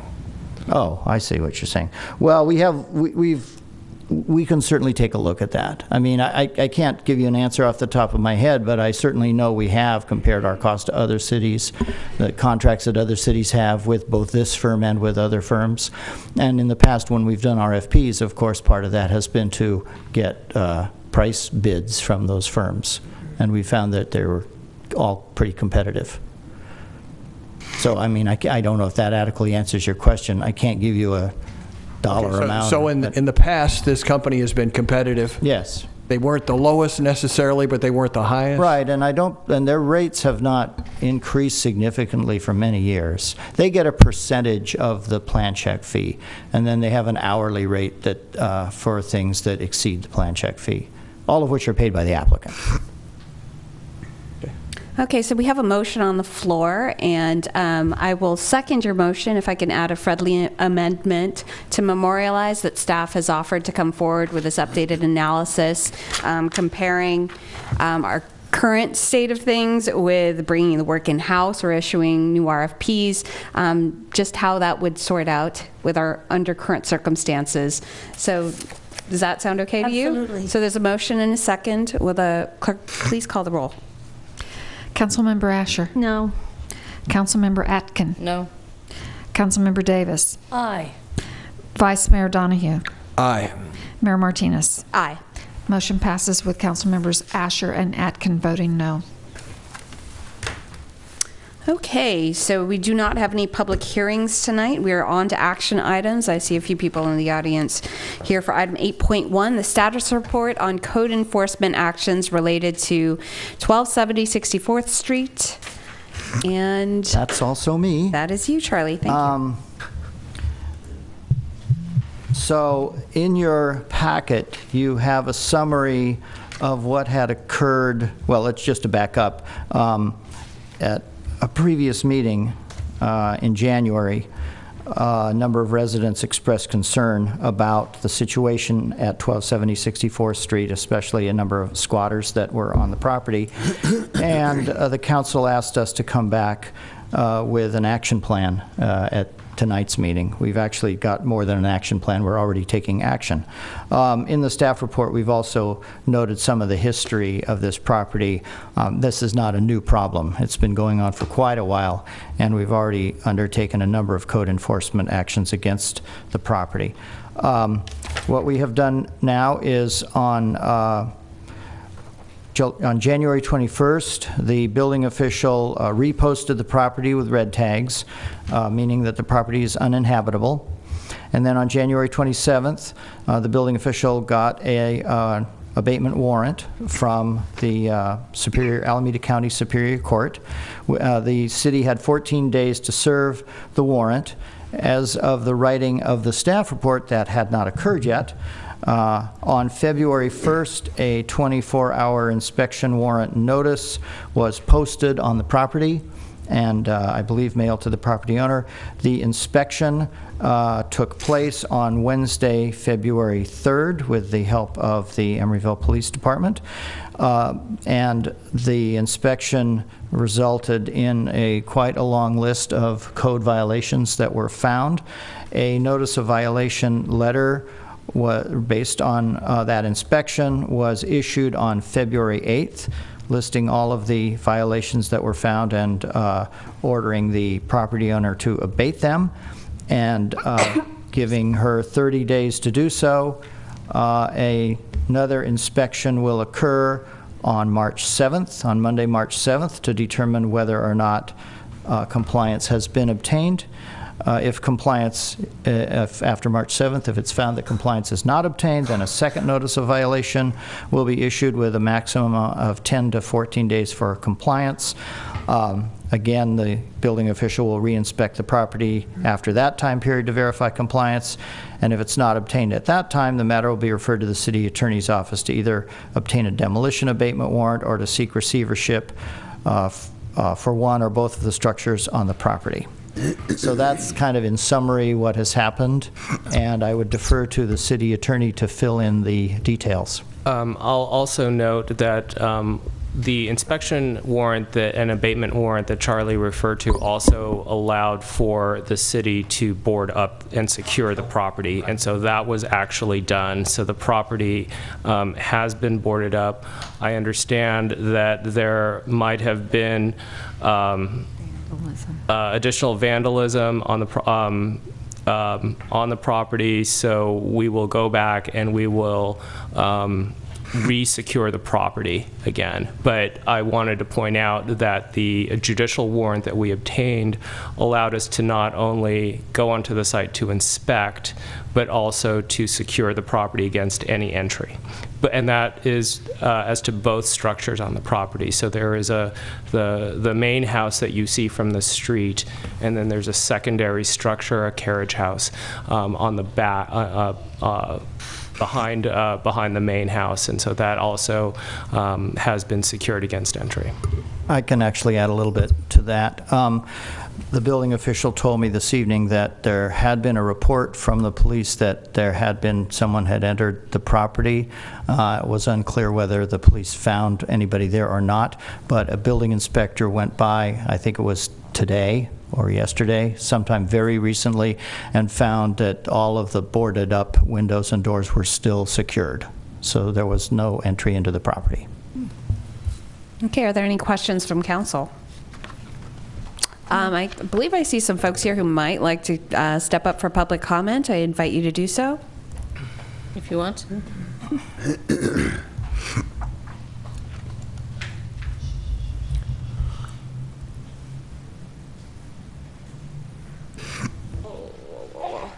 Hi, Joy Ash. I live on 64th Street and spoke to you all at the last meeting when this was discussed. Can you lower the mic closer to you? Yeah.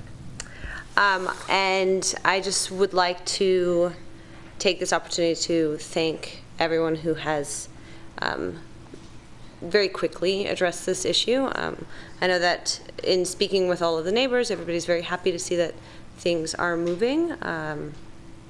So I'm glad to hear tonight's report and the next steps.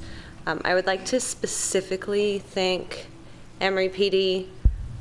We had a break-in on that street the day after, you all know I emailed you, the day after the last meeting, and it kind of rattled everybody, and just the Emory PD met with all of us. It just, at least I feel very heard and taken care of, and appreciate it immensely. Do you have anything to add?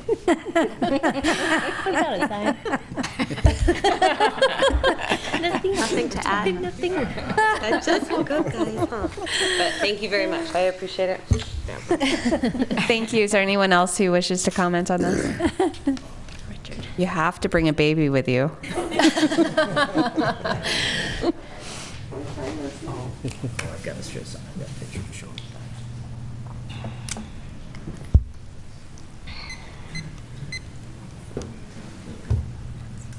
Hi, I'm Rich Ambrose. I live at 1264 64th Street, and I can see the property very clearly.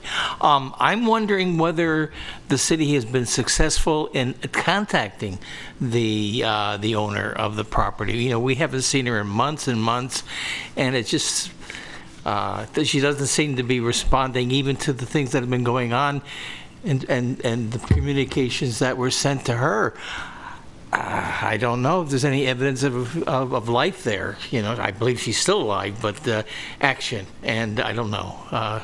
So I would urge the city in the way it does process the procedures to keep pressing.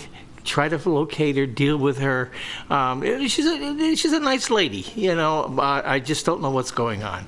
But I don't see any sign of life or activity from her or anybody else, except for the police on the property. But we're concerned and would like to see it resolved satisfactorily for the neighborhood. I mean, if she would have come back and start fixing it up, we'd be very happy. I don't know if there's any hope of that. But anyway, thank you very much. Thank you. Would staff be able to speak to whether or not Miss or Mrs. Baldery has been? Well, as indicated in the staff report, we've made numerous attempts to get a hold of her, and she has been non-responsive. The building official did manage to figure out where she worked, and he contacted her at her work, and she did answer the phone before she realized who it was. But after that, he has not been able to contact her, and she has not been responsive. Thank you. Mr. Carpio. Mr. Carpio?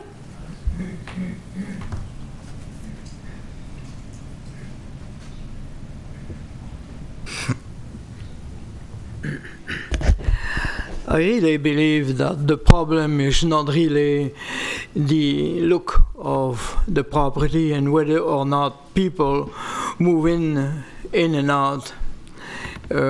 Obviously, the people that are called squatters are homeless.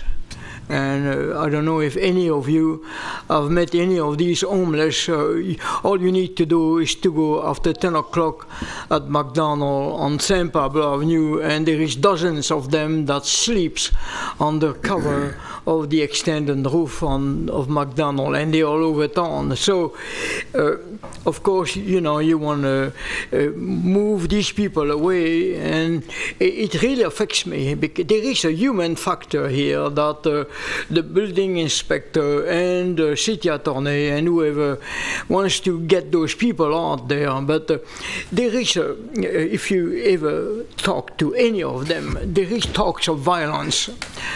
Those people are just fed up that the system is pushing them in a rain. And if a fire occurs, and of course, you know, it destroyed the house, then the owner is suffering. And of course, there is going to be people who are going to complain about the fume of the fire and whatever. But the issue of homeless has not been explored. I know there is somebody on the staff here who makes lots of money in charge of the homeless, but the homeless doesn't get a dime, you see.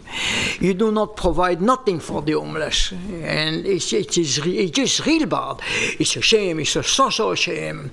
And if this town here cannot do something about it, then I foresee you would have to pay the consequence. Thank you. Thank you, Mr. Carpio. Okay. Well, I would like to thank staff for the report, but not only the report, but all of the hard work that went into the quick action to help this neighborhood. This property was definitely problematic, and it's great that everyone was able to come together to provide some solutions for the neighbors. And of course, it's not over yet. And it's not over yet. We'll let you know what happens. Yes, please do. Thank you for the updates. And there's no action on this item, so we will accept your report and thank you for it, and move on to item 8.2, a resolution of the City Council of the City of Emeryville approving and authorizing the city manager to commit a development loan in the amount of $3.5 million between the City of Emeryville and EAH. Move approval. And Catherine Furpo will do a staff presentation if you want one. We have a motion, and we have a second. And a second. We have a motion by. I have questions. I'd like to hear Catherine's report. I would like to hear the report too. I didn't hear that. Yes. So I'm sorry. Yes, we would like to hear the All right. report. Good evening, Mayor. Stayed council late. members. I'm Catherine Frippo from the Economic Development and Housing Division. We've been working on the project at 3706 San Pablo since 2010 when we purchased the properties.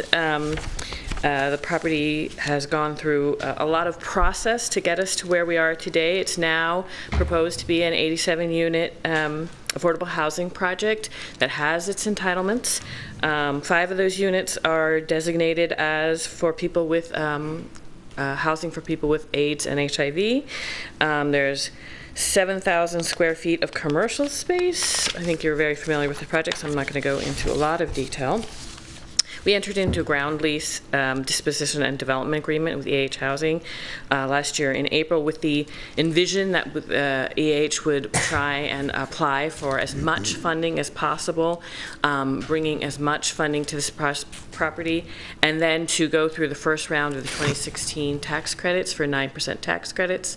They were very successful, been very diligent. Staff has been working with them on a lot of proposals, and they've been very successful in getting affordable housing subsidy for this project from the state and local government. There is a desire to make this project as strong as possible for the first round of tax credits. To do that, they have requested that we provide $3.5 million in a loan to them. As a condition of that proposed loan, they've agreed to increase the number of special needs housing by adding 5 units for households with a developmentally disabled household member. Soft money plays a really important role in tax credit applications, and this first round is very important because the competition for these tax credits are going to get worse and worse as time goes on, mostly because of the cap and trade funding that we were actually successful in getting cap and trade award in the first round. But the second round of cap and trade is significantly more money, and so it means that there'll be more competition for the tax credits as we go forward. So because we were successful in the first round, we'd like to align ourselves up to apply in the first round of these tax credits in 2016, and it also gives us the break to, if we aren't successful in the first round, to go through the second round, which is in June. And still be in this bubble of competitiveness.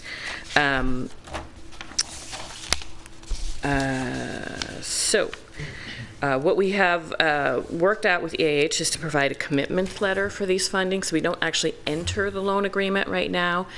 We would actually come back to council with a loan agreement after they secure their TCAC funding. And at the same time, we would do our affordability agreement, which is the regulatory agreement that talks about the affordability on the project going forward. We do have funds for this. We have 3 affordable housing funds, 2 of which we are proposing to use. The reason why we decided to use these funds is there's a timeliness. We actually have to spend these funds on affordable housing, on a particular type of affordable housing. So this project actually works very well with those. That's the 298, which is the Housing Asset Fund, and then Fund 239, which is our impact fee fund. And EAH is here if you have any questions for the developer. I guess oh, sorry. Do you Mayor, have can I any? ask? No, please. This is the time for questions. So trying to follow the timeline there, Catherine, in June they'll know about the tax credits? Yes. Okay. Yes. They will know in maybe May. And then there's another opportunity in June. In June. To apply again. What if that doesn't work? What if the tax credits What if they're not successful in the tax credits? Then what happens? There's some opportunities to go for some other funds, to keep going back to Oakland and keep going back to the county and asking for additional funds.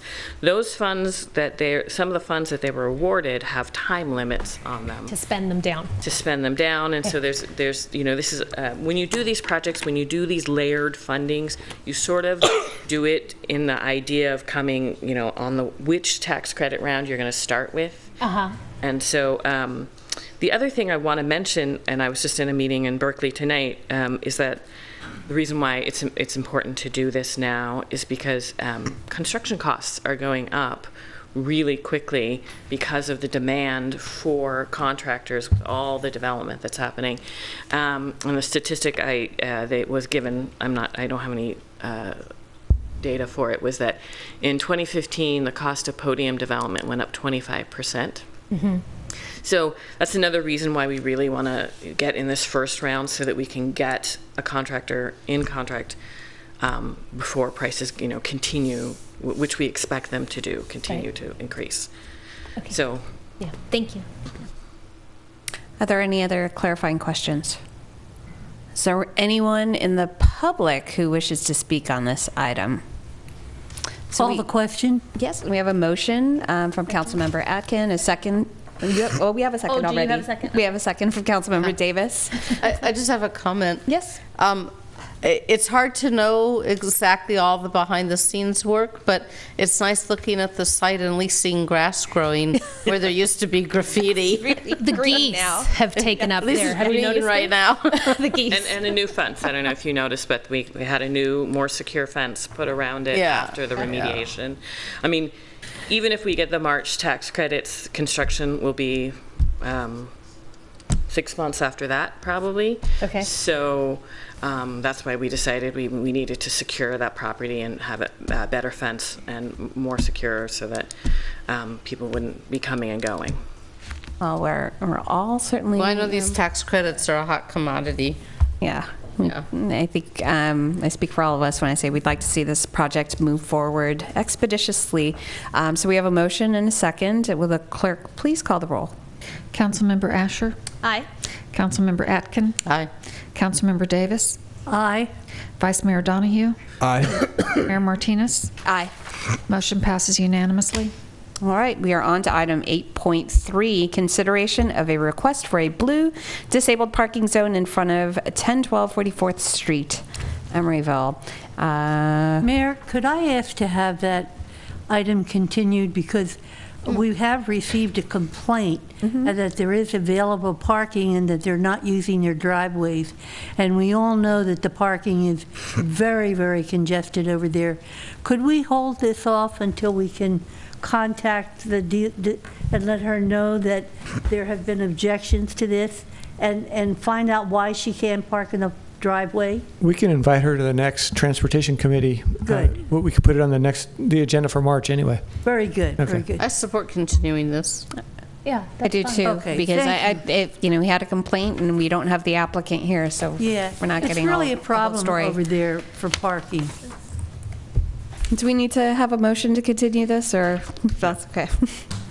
Okay, we're on to item 8.4, a resolution of the City Council of the City of Emeryville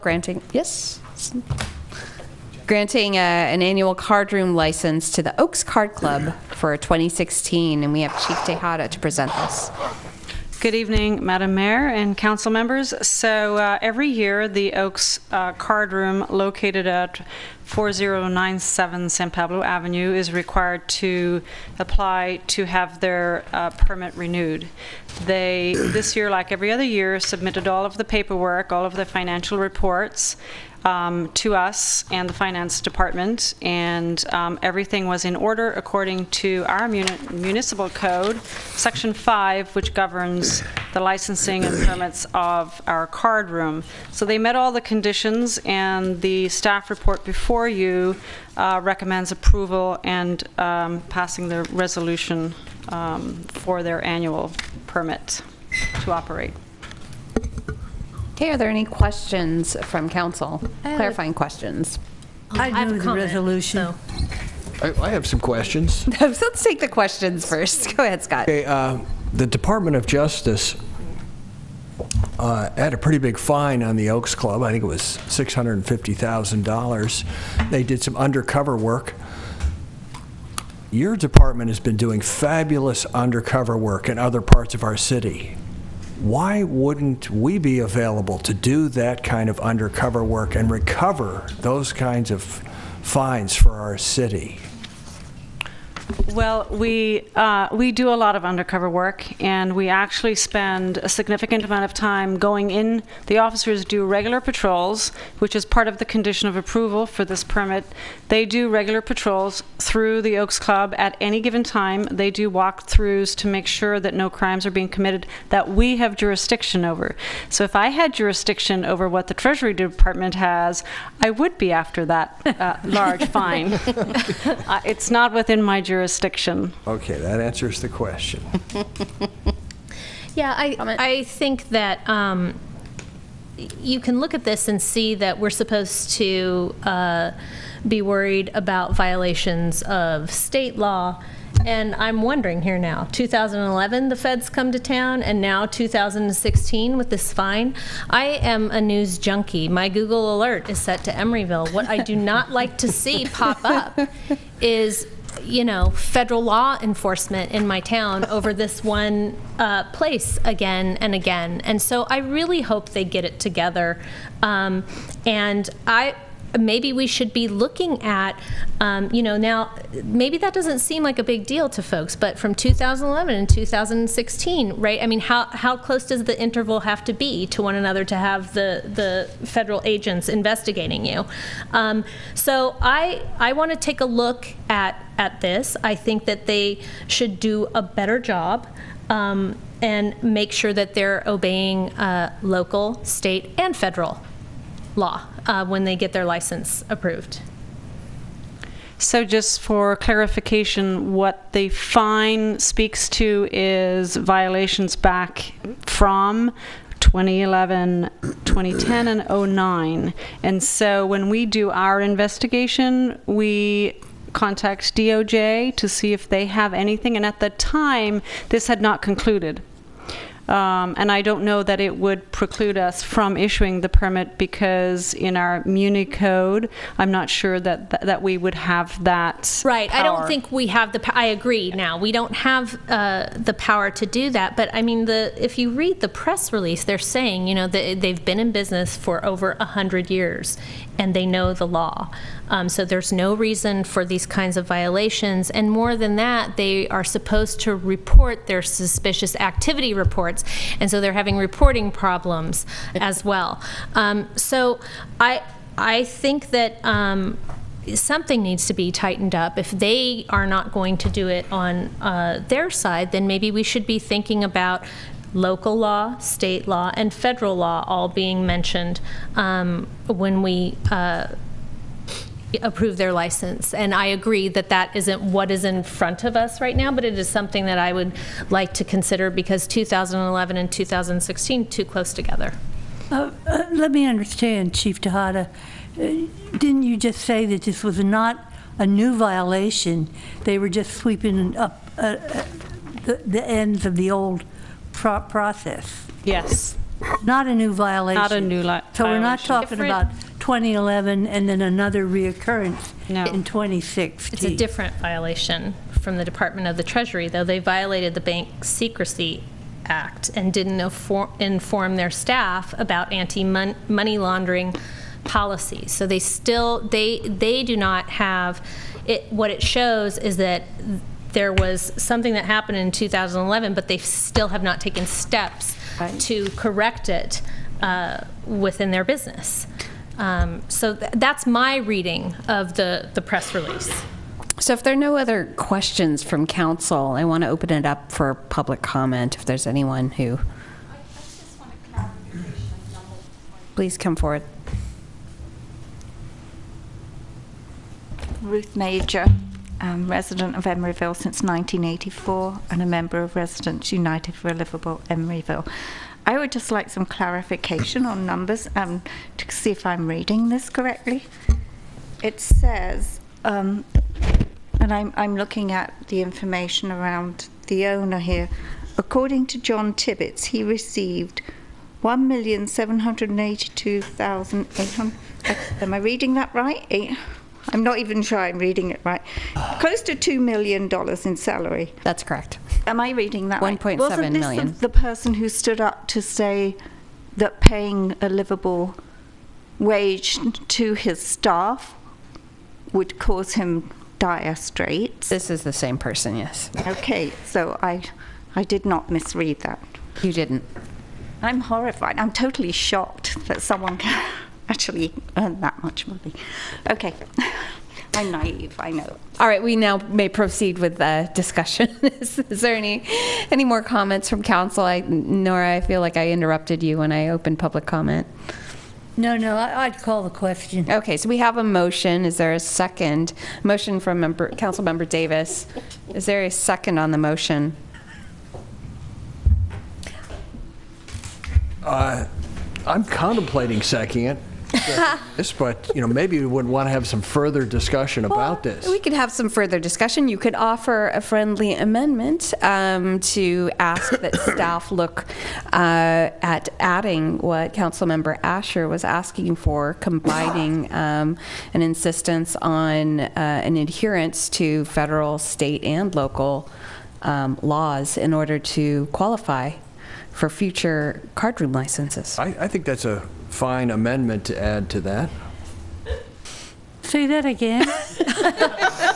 Would add so that that they wouldn't just have to comply with Emeryville laws, but we would say to get this in the future, they have to comply with state and federal laws. I have no objection to that. I see our attorney grabbing the mic here. Yes, I mean, we can, so to clarify, the requirements when the police chief does her investigation prior to bringing a recommendation to you for permit renewal is one of the criteria that she looks at in doing her investigation is the question is whether or not the permit holder is compliant with local and state law. So that's how our card room ordinance currently is written. It does not have a provision that the applicant also be in compliance with federal law. So if I understand the discussion from the council, there's an interest perhaps in amending our card room ordinance to provide that the applicant be in compliance with state, local, as well as federal law. That was my understanding. Is that correct? Yes, that's what I was asking. Right. So is this an aspirational statement, or is there repercussions for not being in compliance in terms of Yes, granting you don't get your license. I mean, yes, that's what I would like us to talk about. I mean, how, they had a raid on their property. Now they've had this big fine.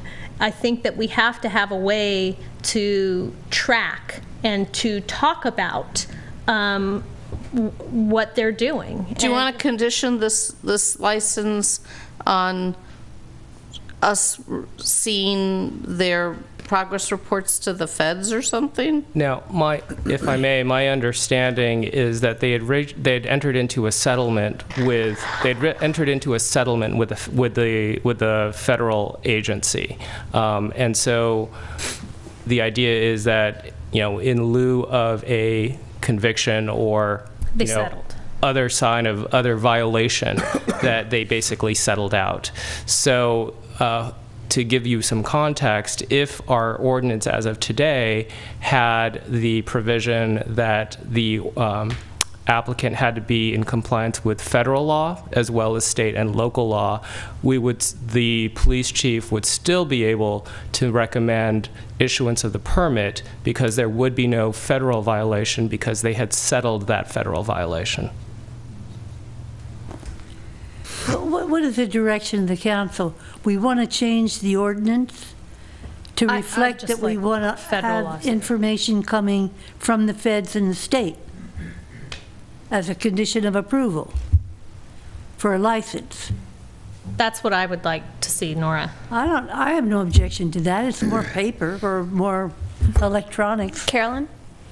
The potential impact of strengthening that requirement for the federal level as opposed to just the local and state would put into question the greatest source of revenue, single source of revenue that we have at the city, which is approximately $2 million. So it would have obviously a very severe impact on the revenue that the council would want to be aware of, that it could mean an immediate curtailment, if that's the right word, of that large revenue source. And so to balance that with what the value is to ensure that this business does comply with federal regulation in addition to our own regulations. I think the other side of it, though, is that if they don't get a license, they don't operate. They have a lot of motivation for someone who's making $1.7 million a year or whatever. Sure. Right. And so what I just want to see a kind of very predictable logic that we want you to obey the law, local, state, and federal. That's all. Right. So I don't think that it's too much to ask. Mayor, if I may, so one option that the council can do tonight is you can certainly approve the permit, and you can direct staff to amend the ordinance to include compliance with federal law. As I said, you know, if that provision was in the ordinance as of today, we could still recommend we could still do it. Right. Approval of this permit for the 2016 year. Right. So, so if that was the will of the council to have the city attorney's office prepare an amendment to the ordinance, we can go ahead and do that, and you can also approve the card room permit tonight. Yeah, that's how I understood the motion. Yeah, and and I'm fine. That's what the with that. motion is. Yeah. Is there a second to the motion? There is a second. Scott seconded. I thought he was still thinking right? about it. Well, I was just He was about doing to a half second it, but Ruth wanted to. Go right ahead. Okay, I second. All right. We have Call a the question. motion by Davis, second by Donahue. Please call the roll. Councilmember Asher, I, with the understanding that staff's bringing this back. Councilmember Atkin, Aye. Councilmember Davis, Aye. Vice Mayor Donahue, Aye. Mayor Martinez. Aye. The motion passed unanimously. All right, on to item 8.5, and we've got some people in the audience who've been waiting for the Emeryville Police Department quarterly report. Chief Tejada. Or is it Freddie? Oh. Everybody. Everybody's coming. Do the criminals know about this? No.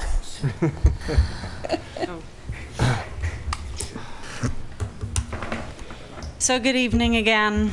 It's my pleasure to share with you tonight our fourth quarter report, and our fourth quarter also is the end of 2015, so we'll give you crime trend review, we'll give you quarter-to-quarter comparison, as well as a 5-year review of crime trends. Also, I want to take this opportunity to share with you not just information on crimes, but programs that we have and programs that we would like to explore in 2016. And so I've promised not to take up a lot of your time. So, as a little intro, we are very fortunate to live, work, and play in Emeryville. It's a great city for whatever purpose you are here for. In the police department, we have field services, and you're going to hear about that from Captain Diotalevi tonight. You're going to get some information on crime and statistics, our calls for service, which drives our resources out onto the street. And then you're going to hear from Acting Captain Dower again tonight on our professional services division. We have some core values at the police department, and I'll just quickly, I highlighted in red the aspects of that are important, and that is primarily that we respect everybody that we serve. We believe in procedural justice for the community that we serve. We believe in the least obtrusive actions when we interact with community members. We are problem solvers, and that's spelled incorrectly up there, but we'll solve that later. You'll solve that. We always strive towards excellence, and we have pride in our work. We are participatory, both internally and externally. And we believe that the public is entitled to police who are professional, fair, and impartial. We also believe that our actions should be responsible, dependable, and consistent. And we recognize the importance of change, which really means that we're always self-reflective. We're always looking for ways on how can we do better and how can we respond to changing demands in the community. So here is our organizational chart. We are somewhat deficient in our resources at the moment in staffing, and the red boxes outline that. We are down 3 officers, 1 captain, and 2 dispatchers at the moment. You'll see that we don't have any traffic officers because of those vacancies, and that directly impacts our ability to do traffic enforcement, and other proactive activity, which you'll see later on. So in order for crime to occur, we have to have these 3 elements, and our job is to make sure that we pay attention to location, suspect, and victim. And if you've been reading the weekly reports and the emails that I've been sending you, I hope that you see that the officers are out there. They really are active and really addressing crime and catching the bad guys. And our roles and responsibilities in law enforcement are order, maintenance. We're the fine line between chaos and peace. We hold that line. We are guardians of the peace. So all of those things up there is what we engage in every single day in some form or fashion. So getting to our statistics, Adrian, our crime analyst, put this together for us. For those of you on the Public Safety Committee, this will not be new information. And we did have some of this in the budget session, so I'll just go over this because some of the community members may not have seen that. We have seen an increase, a 22% increase in Part 1 crimes. You have, if you look there, most of our increases, I'm not going to go into detail, and you'll have copies of this, are in property crimes. And you'll see that there's a huge spike in our thefts when we get to that. This is a quarter-to-quarter comparison, so the same quarter for 2014 gives you an idea of where things are changing. Robbery is down, and simple assaults are up significantly for this quarter. If you look at overall, I'm not sure why that happened in this quarter, but our 3rd quarter of the year is the busiest year for us throughout the year. So July, August, and September, those are our super busy months where you see spikes in lots of areas. Autobergs, and we'll give Captain Diatalevi a nod for this. They're down, and he will share with you later why. Petty thefts are up, and again, we're seeing an increase in property crimes. For those of you who have been paying attention to our stats, you will see a significant difference in that petty theft number. And it is because when I looked at petty thefts in preparation for this, I was reviewing our reports and seeing that the thefts that occurred for which a report was not taken were not being included in this. And I asked to have those included, and the difference is significant. You're talking over 200 reports for this quarter that now they make that spike. But from my perspective, every time we respond to a theft has occurred, and it is a drain on our resources. So we ought to be capturing that in our stats. So when you look at it, for those, some of you have those charts from the budget meeting, you'll see a difference there, and that's what that is. We are now capturing that stat as a theft that occurred and something that we devoted resources to. The only difference is a crime report was not taken because the matter might have been resolved when we got to wherever it was. Maybe the property was returned and the owner said, I don't want to spend time on a report. I have what I need. And so here's a 5-year review of the most serious crimes. And what can I say about these? Robbery in 2012 was pretty high. 2012 was a big year in Emeryville for crime trends. I don't know why. Yeah. It could be staffing. It could have been changes in population that we were not ready for. I don't know. Again, here in 2015, you see thefts high, significantly high. So then we go to Part 2 crimes, which are the lesser crimes that we track. And you can see some spikes there as well, but we'll go to the charts and just look at the visual because I think it's easier to see what's happening. Again, we have less individuals this quarter than the same quarter last year who have mental health issues, but still it's a significant number if you look at that and break it down. I think we had 1 week, we had 13 incidents of people with our mental health issues. So, and we continue to address that through training and giving our officers crisis intervention training and ways to address that presence in our community. Here we have the same. There are a lot of crimes in this category, so we have 3 charts. There's the 5-year view, which gives you the spikes. We have driving under the influence, which was higher last year than this year.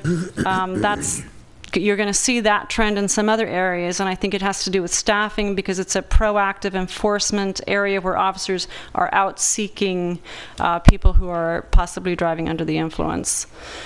So I'll just keep going. Vandalism, property crime, we have a lot of that again, so you'll see spikes there. So I think we're seeing burglaries, thefts, vandalisms, and simple assaults where our spikes are. So on to traffic. These are our stats for the 4th quarter and then the year overall. For collisions, we had 295 in 2015. Here are traffic-related events. You can see parking sites for 2015 were 3,700. So a quick overview of the year, and this is where I'd like you to sort of see where the differences are and why they're there. We don't control the number of events per se that come in. These are calls for service. These are things that the officers request a dispatcher response on the radio, a traffic stop, a pedestrian engagement. Somebody stops them on the street, they put it out on the air. That's an event. It's also somebody calling and saying, my home was burglarized. That's an event. So these are the events, and you see a reduction in the events. You see an increase in the reports taken.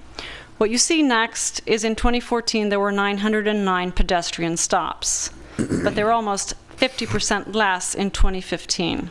So this is a proactive activity. These are the officers going out, and as you see from those weekly reports, a lot of those ped stops result in warrant arrests, burglary tools, burglary, property stolen, recovered, those kinds of things.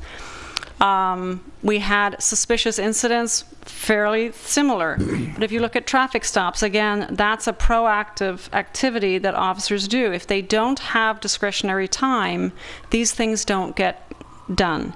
So again, from traffic stops, you see a lot of safety is important, traffic safety. It's an opportunity to educate the public about traffic safety issues, pedestrian safety. It's also an opportunity for us, you'll see in the weekly report, some of those traffic stops result in warrants and other ways to identify criminal activity and take care of suspects who may be violating probation or drug-related offenses. And then the next category, again, is traffic citations, is also reflective of less discretionary time. So that's directly tied to our staffing. If we don't have enough staffing to devote to these proactive tasks, they're just responding to calls for service, and we see a lowering of activity that they can do during their discretionary time. And so that's explains that. So now it's my pleasure to introduce Captain Diotalevi to share with you some highlights from our operations division, which is the officers out on the street and criminal investigations. Good evening. Chief Tejada is always a tough act to follow, but like a good leader, she took the hit for doing all the stats and the slides and stuff like that. So I have the privilege of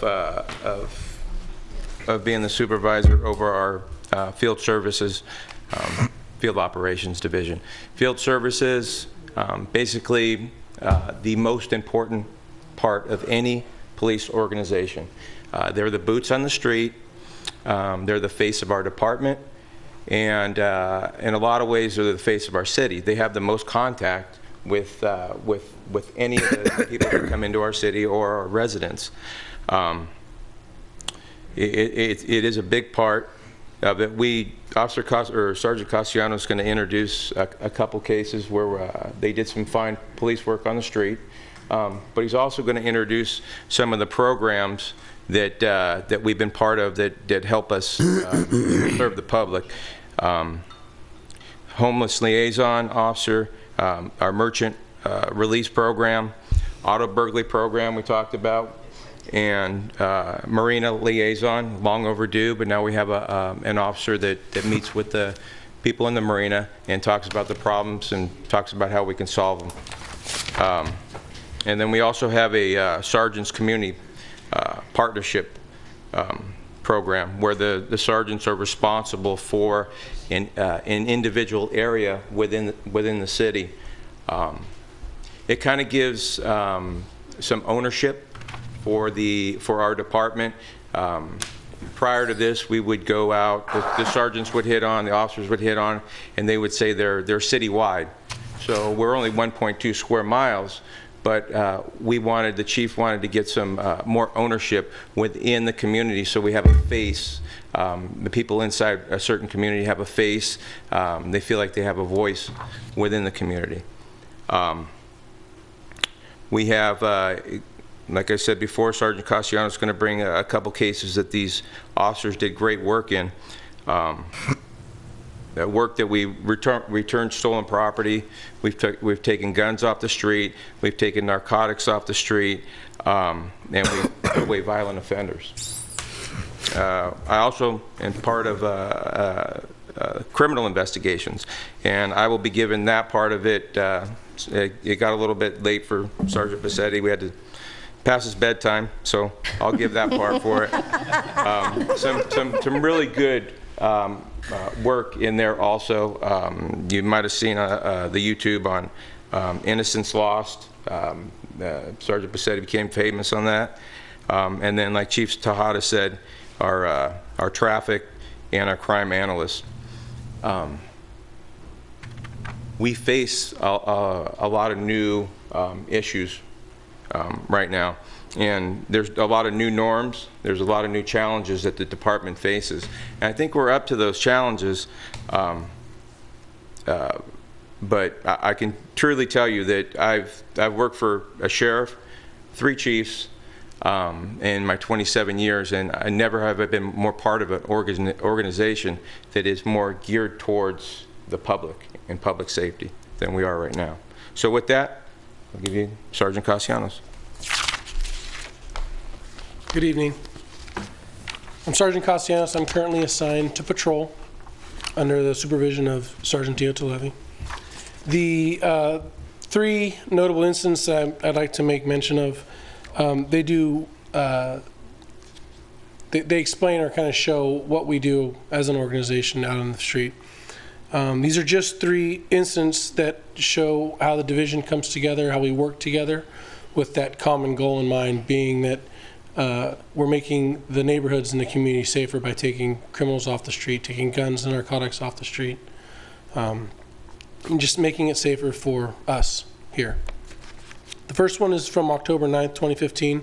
That was a call for service, request for assistance actually from Berkeley Police Department, who was tracking a carjacking suspect who was still driving the vehicle via cell phone GPS. Emeryville units responded. They saturated the area, conducting an area check. They subsequently located the vehicle unoccupied and another person who had, the suspect had attempted to carjack here in town. A short while later, continuing our search, we located the subject, and we also located a firearm that was used in multiple carjackings, and Captain Diottolevy will touch on that further later. On December 14th, an Emeryville police officer was driving one of our marked patrol units that's equipped with a license plate reader through the Target parking lot. The computer indicated that a vehicle that was parked came back stolen, so he conducted some surveillance on it for about 10 minutes, at which time somebody came out from Target, got in the vehicle. We took her into custody, and we subsequently arrested her for the stolen vehicle, but also identity theft related crimes. She had a stack of cards about that thick that included identification of others and credit cards that we were able to prove had just been used at Target and had been used at other locations prior to us contacting her. And then on December 20th of last year, an officer made a traffic enforcement stop on a vehicle just for disobeying a sign, which subsequently led to an arrest for drugs and a loaded firearm. So in addition to the normal duties that the patrol does, there are a couple of programs that we're implementing or we're starting to implement. That's an auto burglary prevention program, a merchant release program, homeless liaison program, and a marine liaison officer program. The auto burglary prevention program, you may have seen a digital billboard at the Powell Street Plaza during this quarter. What we did was we placed the billboard up, and it's actually a two-part deal, right? So you have the billboard that tells people before they enter the parking lot, hey, don't leave your valuables in plain view in your vehicle, secure your stuff. And the second part of this program is that officers get out on foot and actually walk the parking lot and hand out these report cards. And they're placed discreetly on vehicles so nobody gets to see what's actually written on them or what box is checked. But while we're walking through the parking lot looking at these vehicles, we're looking inside cars to see if people are doing what we want them to do, securing their valuables, or if, in fact, they've left something out in plain view. And it's a gentle reminder, giving somebody a pat on the back saying, hey, great job, or hey, listen, you could have done a better job for next time. And that's just to help us keep from being victims of an auto burglary. Next is the merchant release program. There are many agencies in the county, and actually outside of the county also, that are doing this as well. And what it does is it allows, or it gives or affords the police department a little bit more of an opportunity to remain on the street with respect to certain calls for service. And this mainly pertains to petty theft crimes that occur at our retail centers. So essentially what it boils down to is if somebody's arrested for a petty theft, if they meet certain requirements, being that the value is below a certain number and that they're being cooperative and there's certain things in their criminal history that they don't have, they're eligible for this. And what it allows the loss prevention officer to do is issue a citation to them and document in their report that they did so. Then some person like me would come to the police department or would obtain that report from loss prevention at a later time, and we would forward it to the district attorney's office for review and potential charges. There's a couple benefits to it. One, it keeps the officers on the street where we need to be on some of these crimes that we see fairly frequently, and Chief Tejada touched on it earlier. It's probably one of our the higher calls for service we get. The most calls for service we get are theft related. And it also allows for the person who is detained or stopped or placed under arrest to get back into their swing of thing in a quicker fashion. Because if the police department comes out, you're waiting for a call to come in, and then it's our processing time and us writing a citation. So it reduces the amount of time that they're in custody with somebody. And this is looking, we're looking to implement this hopefully within the next month. We just have to go over some training things with various loss prevention agents, stores, and then we'll have it out and about. The homeless liaison officer program. There's 2 officers that have volunteered to do this, Officer White and Detective Mayorga. They are going to work, or they will, or they do work alongside the City of Emeryville's housing coordinator, Catherine Firpo. And they work closely with the Oakland Police Department to provide assistance to the homeless or people that are experiencing homelessness. And the first project was the one behind Target, where they had that large encampment. What they did is they went out, they met with the groups of individuals, provided them resources, gave them time to utilize those resources and gather their things and move on. And let's see, and the area was cleaned of biohazard and trash, and it's a lot cleaner back there now, if any of you have driven back there. The Sergeant's Community Partnership Program. This is something that it's almost like more of a personal touch. By creating this program, it gives each separate community, it's broken up in, I believe it's 7 different communities throughout the city. It gives each community a person, a face to interact with, instead of just feeling like somebody who's just picking up a phone and making a phone call. It's a personal touch, and it allows us to get to know those individual communities and figure out what their needs are and what they're experiencing. And those are the 7 communities with the supervisors, the sergeants that are in charge of each. Next is the Marina Liaison Officer Program. This is something that's well overdue. So Chief Tejada and Captain Diotlevy met with Marina officials, and they came up with a plan, or essentially this program. Officer Pardo has volunteered to be a part of the program. There's going to be, the types of checks are going to be a little bit different than our normal security checks. If you note up there's a boat registration check. I guess there's going to be backgrounds that are going to be ran by the safe harbors of 10 new tenants that want to come into the marina. There are recommendations that have been made, additional lighting, new security cameras, and they're also forming a neighborhood watch plan with dock captains.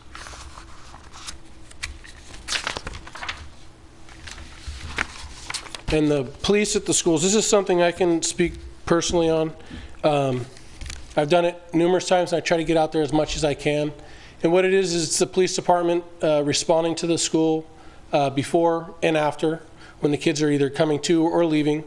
It allows them to have a positive interaction with the police department as opposed to what they see on TV or what they hear on the news, or just driving down the street, they see one of us interacting with somebody on a car stop. It's completely different than what the media might portray or what they might see or hear from others. It's giving somebody it's giving them the opportunity to interact with me and to see that I'm, a human being as opposed to just a cop or a police officer.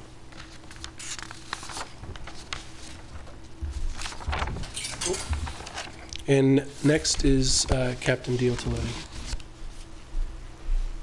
Okay, we're going to do this quickly. So CIS has 4 detectives, 1 sergeant, and they're generalists, which means the detectives can handle anything from a petty theft to a violent assault, a sexual assault. They're trained in all the different areas. They wear a lot of different hats. They go, sometimes they're on perimeters for us for the patrol officers. Sometimes they're just taking cases down to the DA's office. Our crime analyst, Adrian, is in that section. She tries to give us windows of when crimes are occurring and crime trends. With all that being said, I'll just give you a brief synopsis of one of the cases that they worked that I believe shows their ability to network with other departments, to do some really good police work and detective work. So on September 24th, we had a robbery at Home Depot where the suspect tried to get away with some property and pull the gun on the security guard. So there was a fight ensued. The cops got there, or on their way there. When the suspect pulled the gun on the security guards, security guard backed off. The bad guy went into a car waiting for him. The cops still weren't there yet, so the suspect actually went back in. We have video of this, went back into the Home Depot looking for the security guard. So this is a bad guy, a violent guy. We don't know what he would have done if he found the security guard, but thank God he did. The case goes over to Detective Mayorga, and the detectives, we usually put a lot of detectives on this, on a case this big. They take video from AC Transit.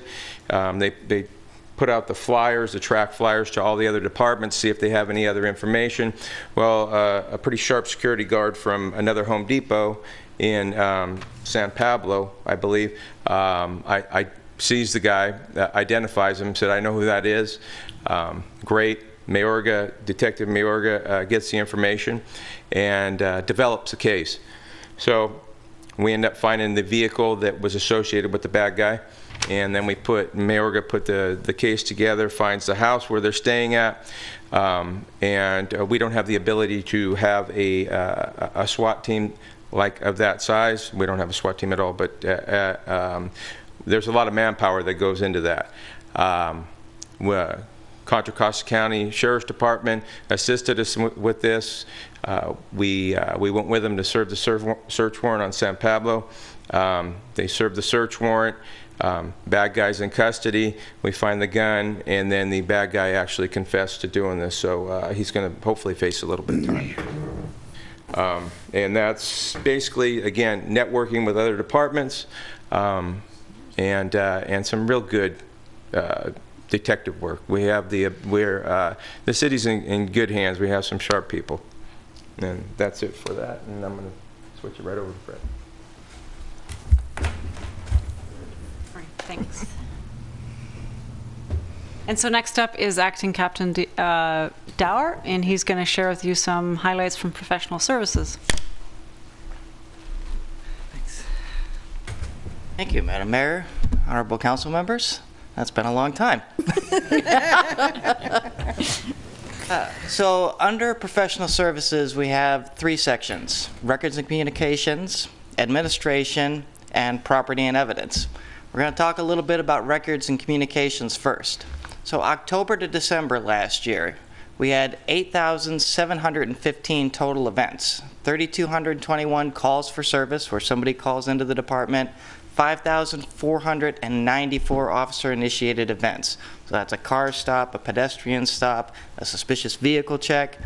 So I want you to think about that for a minute. This is 3 months, and all of these calls generate multiple radio transmissions, multiple entries by the dispatcher trying to type, trying to multitask at the same time. You're talking on the radio, talking on the phone.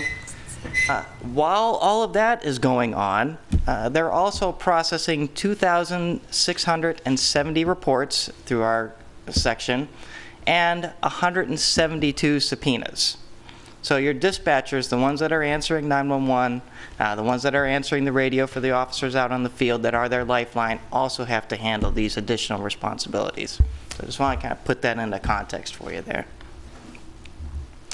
So for 2015, 37,165 total events. Again, all of that is each time the officer keys the mic, the dispatcher has to key the mic, and they go back and forth. That's just one event. And they had 37,165 of those. 24,428 times our officers were doing something out in the field and needed the dispatch center's help. And 12,737 times the public needed the dispatcher's help and called in.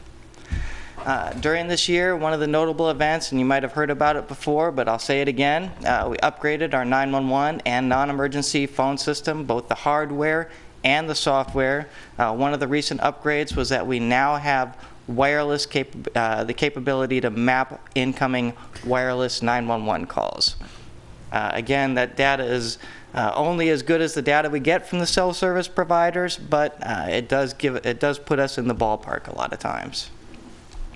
So that means it doesn't go through CHP first? No, the call towers, I don't want to get into a lot of detail, but there's a cone that goes out from the cell tower, and certain cones are designated for Emeryville. So if the cell call is within that cone, it gets routed to our dispatch center directly. There is a cone that kind of faces the Bay Bridge Toll Plaza. Those go to CHP, but all the other ones out here are divided between us, Oakland, and Berkeley, and it's kind of based on where the cone of that cell tower faces. And we actually go through and test. We have a test that goes at least once a year. Included in professional services is training and personnel. As you can see, 2015 was a busy year for us. Started in April, we had 3 recruits that graduated from the police academy. By August, unfortunately, though, only one of those had made it through the field training program. That shows just how difficult it is. This is after a 6-month academy. Only 1 out of the 3 actually makes it through the field training program. Is that a typical percentage? More fail than pass? Generally, yes. You see a lot. I've seen 50% from other agencies. It can vary. Our agencies, you'll have a good run for a while, and then in this particular case, we lost 2 out of 3. But in general, we have had a good run before. This year, we weren't quite so lucky. In August, we sent 1 to the Alameda County Academy. She is expected to graduate in March. We just checked on her, and she's doing well. In October, we had 1 officer, and this doesn't happen very often, but 1 officer left for another agency. I know. Sometimes they come back. Sometimes they do, and in fact, I think on the next slide you'll see we actually had one of our officers that just came back. Officer Duff went to Concord a few years ago and came back, so we were very, very happy to have him back. In November, we hired an academy graduate, so that was somebody that had already been through the academy, and we hired them. He's going through the field training program as we speak and doing well. Yes? And in December, we had 2 recruits that we were now sending back to the into the academy, 1 at Alameda County and 1 at Napa. Both of them are expected to graduate in June. So our current staffing, this was a snapshot as of December 2015. We had 34 sworn personnel. We were authorized for 38. 14 non-sworn personnel. We were authorized for 16. We have 3 police officer trainees that are in the academy.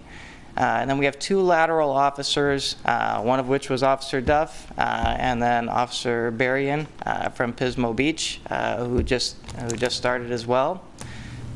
With all of that, though, that's the good news. Now the shoe's going to drop.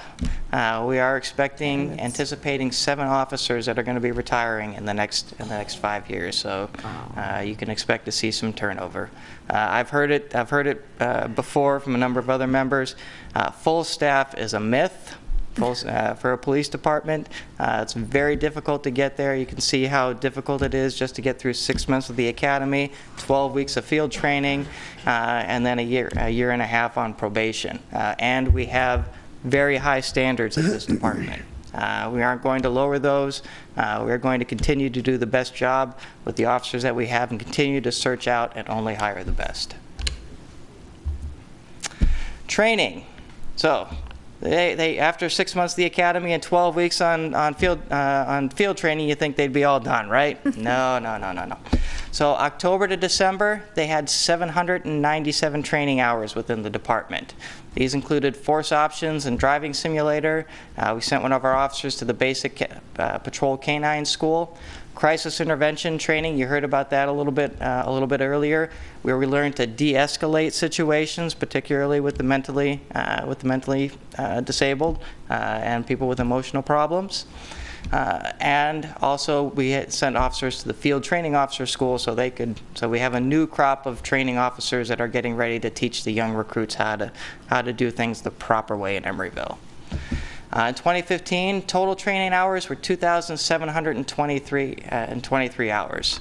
Notable training included supervisory and leadership, earthquake preparedness, very, very good in this area, K-9 narcotics, blood stain pattern analysis, DUI field sobriety testing, bias-based policing instructor, and our OSHA mandated testing, which was the most exciting of all.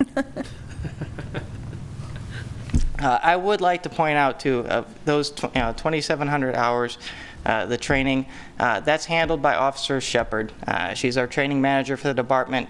She stepped into that role this year and has done a tremendous job. And we are looking forward to this year actually meeting all of the post-training requirements for the current 2-year training cycle. And that is a testament to her enthusiasm and the job that she has done as the training manager for the department.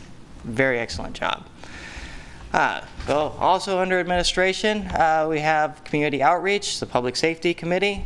We have special events partnering with local charities. You'll see a picture in that and a little bit more about that in just a moment. Partnering with our Community Services Department. They have been wonderful. Pedro, and I can't say enough good things about the partnership that we've had with them. We had several great events this year. National Night Out, the Bike Safety Rodeo, the Holiday Parade, which was a lot of fun. We've had a great working relationship with them, and with the fire department. We assisted with their toys, with their toy drive. Great job. It's wonderful working with the various departments. Community meetings. So we've had meetings all over the city. We've had meetings at Watergate. We've had meetings in the Triangle. Addressing the specific concerns, getting out in the neighborhoods, just like Captain Diotelevi and Sergeant Castellanos were talking about. We had our Citizens Police Academy this last year. We had some city staff that actually went through it. It was a lot of fun. I think we graduated 13 or 14 people out of the academy. Had a lot of fun, went out to the range for the first time. We had a lot of new things that we did, and it was a great success. And business meetings and training. So some of we've done training workshops at businesses like Innovative Interfaces, Pixar, and as Sergeant Castellanos talked about, we're going to be doing training for loss prevention officers on the new merchant release program. So that's going to be coming up as well. So now we got to have pictures here. So you might have seen the green elf and our officer elf and our officer reindeer out this year. We got a lot of use out of those out of the reindeer and the elf. Just at Bay Street, and Jennifer Nettles she left, but Bay Street was nice enough to allow us to go out there for our food drive. We raised $1,100, which was enough to supply 2,600 meals for the Alameda County Community Food Bank. National Night Out. You might recognize the handsome gentleman by the motorcycle there. That was a lot of fun. We had parties all over the city, and our bicycle safety rodeo, which we held on the backside of Annie Yates this year, which worked out really well on the playground there, and a great job with Community Services on helping put that together and partnering with them. I think we gave away several bikes and a lot of donated prizes. Leapfrog, Target, a lot of businesses donated prizes to the bike safety rodeo and made it a great event. There's a picture of our Citizens Academy. Ignore the gentleman on the end there. And here we have one of the things that we do every year is we participate in the law enforcement torch run for Special Olympics, carrying the torch. Usually we get it from Oakland around 40th and Adeline and pass it off up to Berkeley. You'll see this is actually, we're handing it off to Berkeley PD and UC Berkeley PD here. So our officers ran. We actually had one of our dispatchers ran in boots one year. She just decided she was going to, at the last minute, she was going to do it, and did a little over 3 miles in boots. That shows dedication there. And you see some of the fun that we have getting out in the schools there. That was the Harvest Festival where we're out there at Annie Yates. Officer Shepard. You see Police Service Manager Donna Robinson was out representing the dispatch center at the Home Depot Safety Preparedness event. And we have our volunteer, Elena Alejo. We're hoping to add some more volunteers. She is going to get Volunteer of the Year again, I think, since she's our only one currently. Along with Officer Reindeer. Like I said, we got a lot of use out of Officer Reindeer there. Looking forward, I'll turn it back over to Chief Tejada. All right, thank you. So here's a snapshot of what we hope to address in 2016, and that is restore our staffing to what it should be, which will allow us to re-engage the community in those outreach programs such as school resource officer, more homeless liaison work, traffic officers. We don't have any at the moment. Property and evidence. Another misspelling that will be problem solved later. We have not had an audit of our property and evidence room, and one of the things that I feel is very important for us to do is to do that, and we have that planned for February. And then we're going to, as Captain Dower said, we are going to really try to be in compliance with our post-training mandates this coming year. It's going to take a heavy lift to do that, but my intention is to get that done for 2016, as well as the other areas of training up there. Continue community outreach and building those relationships in the community, which I think the Sergeant's Community Partnership Program is going to be really a huge assist in getting out and connected and being part of the fabric of the community. And the last item up there is facility needs. I know we're not unique within the city of Emeryville and staff needing extra space, but you know, the PD, that space that we have really does not meet our needs, and so we've initiated sort of a search to see what's out there, what would serve our needs. And that's really it. That's a lot of information for you. I really appreciate your time. I think it's really important to share with you the good work that my staff does. I have an excellent staff, and my intention is to introduce them to you at opportunities like this, have them present the information so that you can get to know them, see the face behind the name, and really get to know our police department better. And so thank you, and I would like to thank my staff, the ones who are here and the ones who are not here, who do all the work. And so thank you for your time. If you have any questions. I do have some questions. Yeah, please, go ahead. The last thing first, our one lone volunteer, when can she get some company? And could we have some volunteers out maybe this 4th of July? We'd love to have more volunteers. I think a robust volunteer program is very important because it brings the community into the police department. Right, exactly. And there are people who can take care of things that need to be done every day. We had 26 volunteers in Sausalito. It's smaller than Emeryville. We had 26, and they really served some great roles over there that free us, the officers, up for other things. So if anybody's listening at 9:40 tonight and you're interested in volunteering, please contact us. Okay, so the other thing is under the DUI field sobriety testing line item. Could you go into what kinds of conditions are tested? Is it more than alcohol? So yeah, the officer is trained not just to, generally there is an odor of alcohol that the officer detects upon making contact with the driver, but then there are other symptoms that the officer is trained to observe and test for, and there's a field sobriety test, which tests the driver's ability to follow instructions and balance. And so the officer uses maybe a breathalyzer. It's a combination of tests that the officer then will use to determine whether or not the person is driving under the influence of alcohol. So, but what my question is whether it's more than alcohol, like if there's, oh yes, so there's a test. If people are stoned and high and driving, like how do you test for that? Well, there's the nystagmus gaze, there's pupil dilation. They get trained on how the body behaves in reaction to light, the pupils, the speech, their eyes, the condition of the eyes. There are many factors that go into determining whether or not somebody's driving under the influence of alcohol or drugs. So are there any, of the DUIs, is that broken down by apparent substance where they're impaired by that substance? I don't have that information, and we may have it, and if we do, I will get it to you. Okay. Any other questions? I had a question about the training. If I looked at it for the 34 sworn officers, if I looked at that amount of training, that's about 80 hours each per year. Is that normal, or are you making up for past deficiencies in training? That's below normal.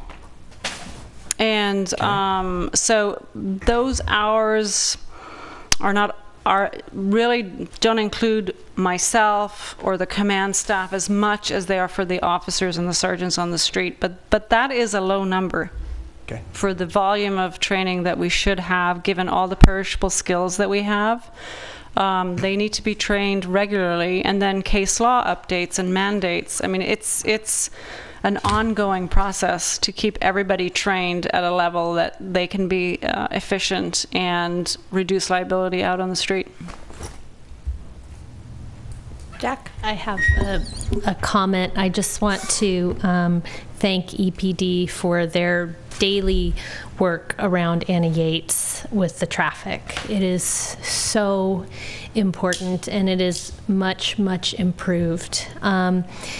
And it's orderly when people are leaving, the cars lining up. And I really think that we have more people walking to the campus because it actually feels safe to navigate now, both on the front and the back of the campus. So thank you so much for being out there pretty much from what I can see every day. I know it takes a lot of time. Yeah, and they like to do it. All right, well, thank you. Thank you, officers, sergeants, captains, acting captains, Chief Tejada. Thank you for your report. We accept your report, and we appreciate all of the work that you do. And, yeah, thank you. Thank you. So, yeah, there are no actions to be taken on that item, and we have nothing for city as housing successor. Under communications and reports, department heads, anything to report? There are none. Council members, is there anything anyone would like to report? I've just got one thing that I will mention very briefly. Our Assembly member, Tony Thurmond, was appointed as chair to the Assembly Select Committee on Regional Planning for the San Francisco Bay Area. He was appointed so by Speaker of the Assembly, Tony Atkins.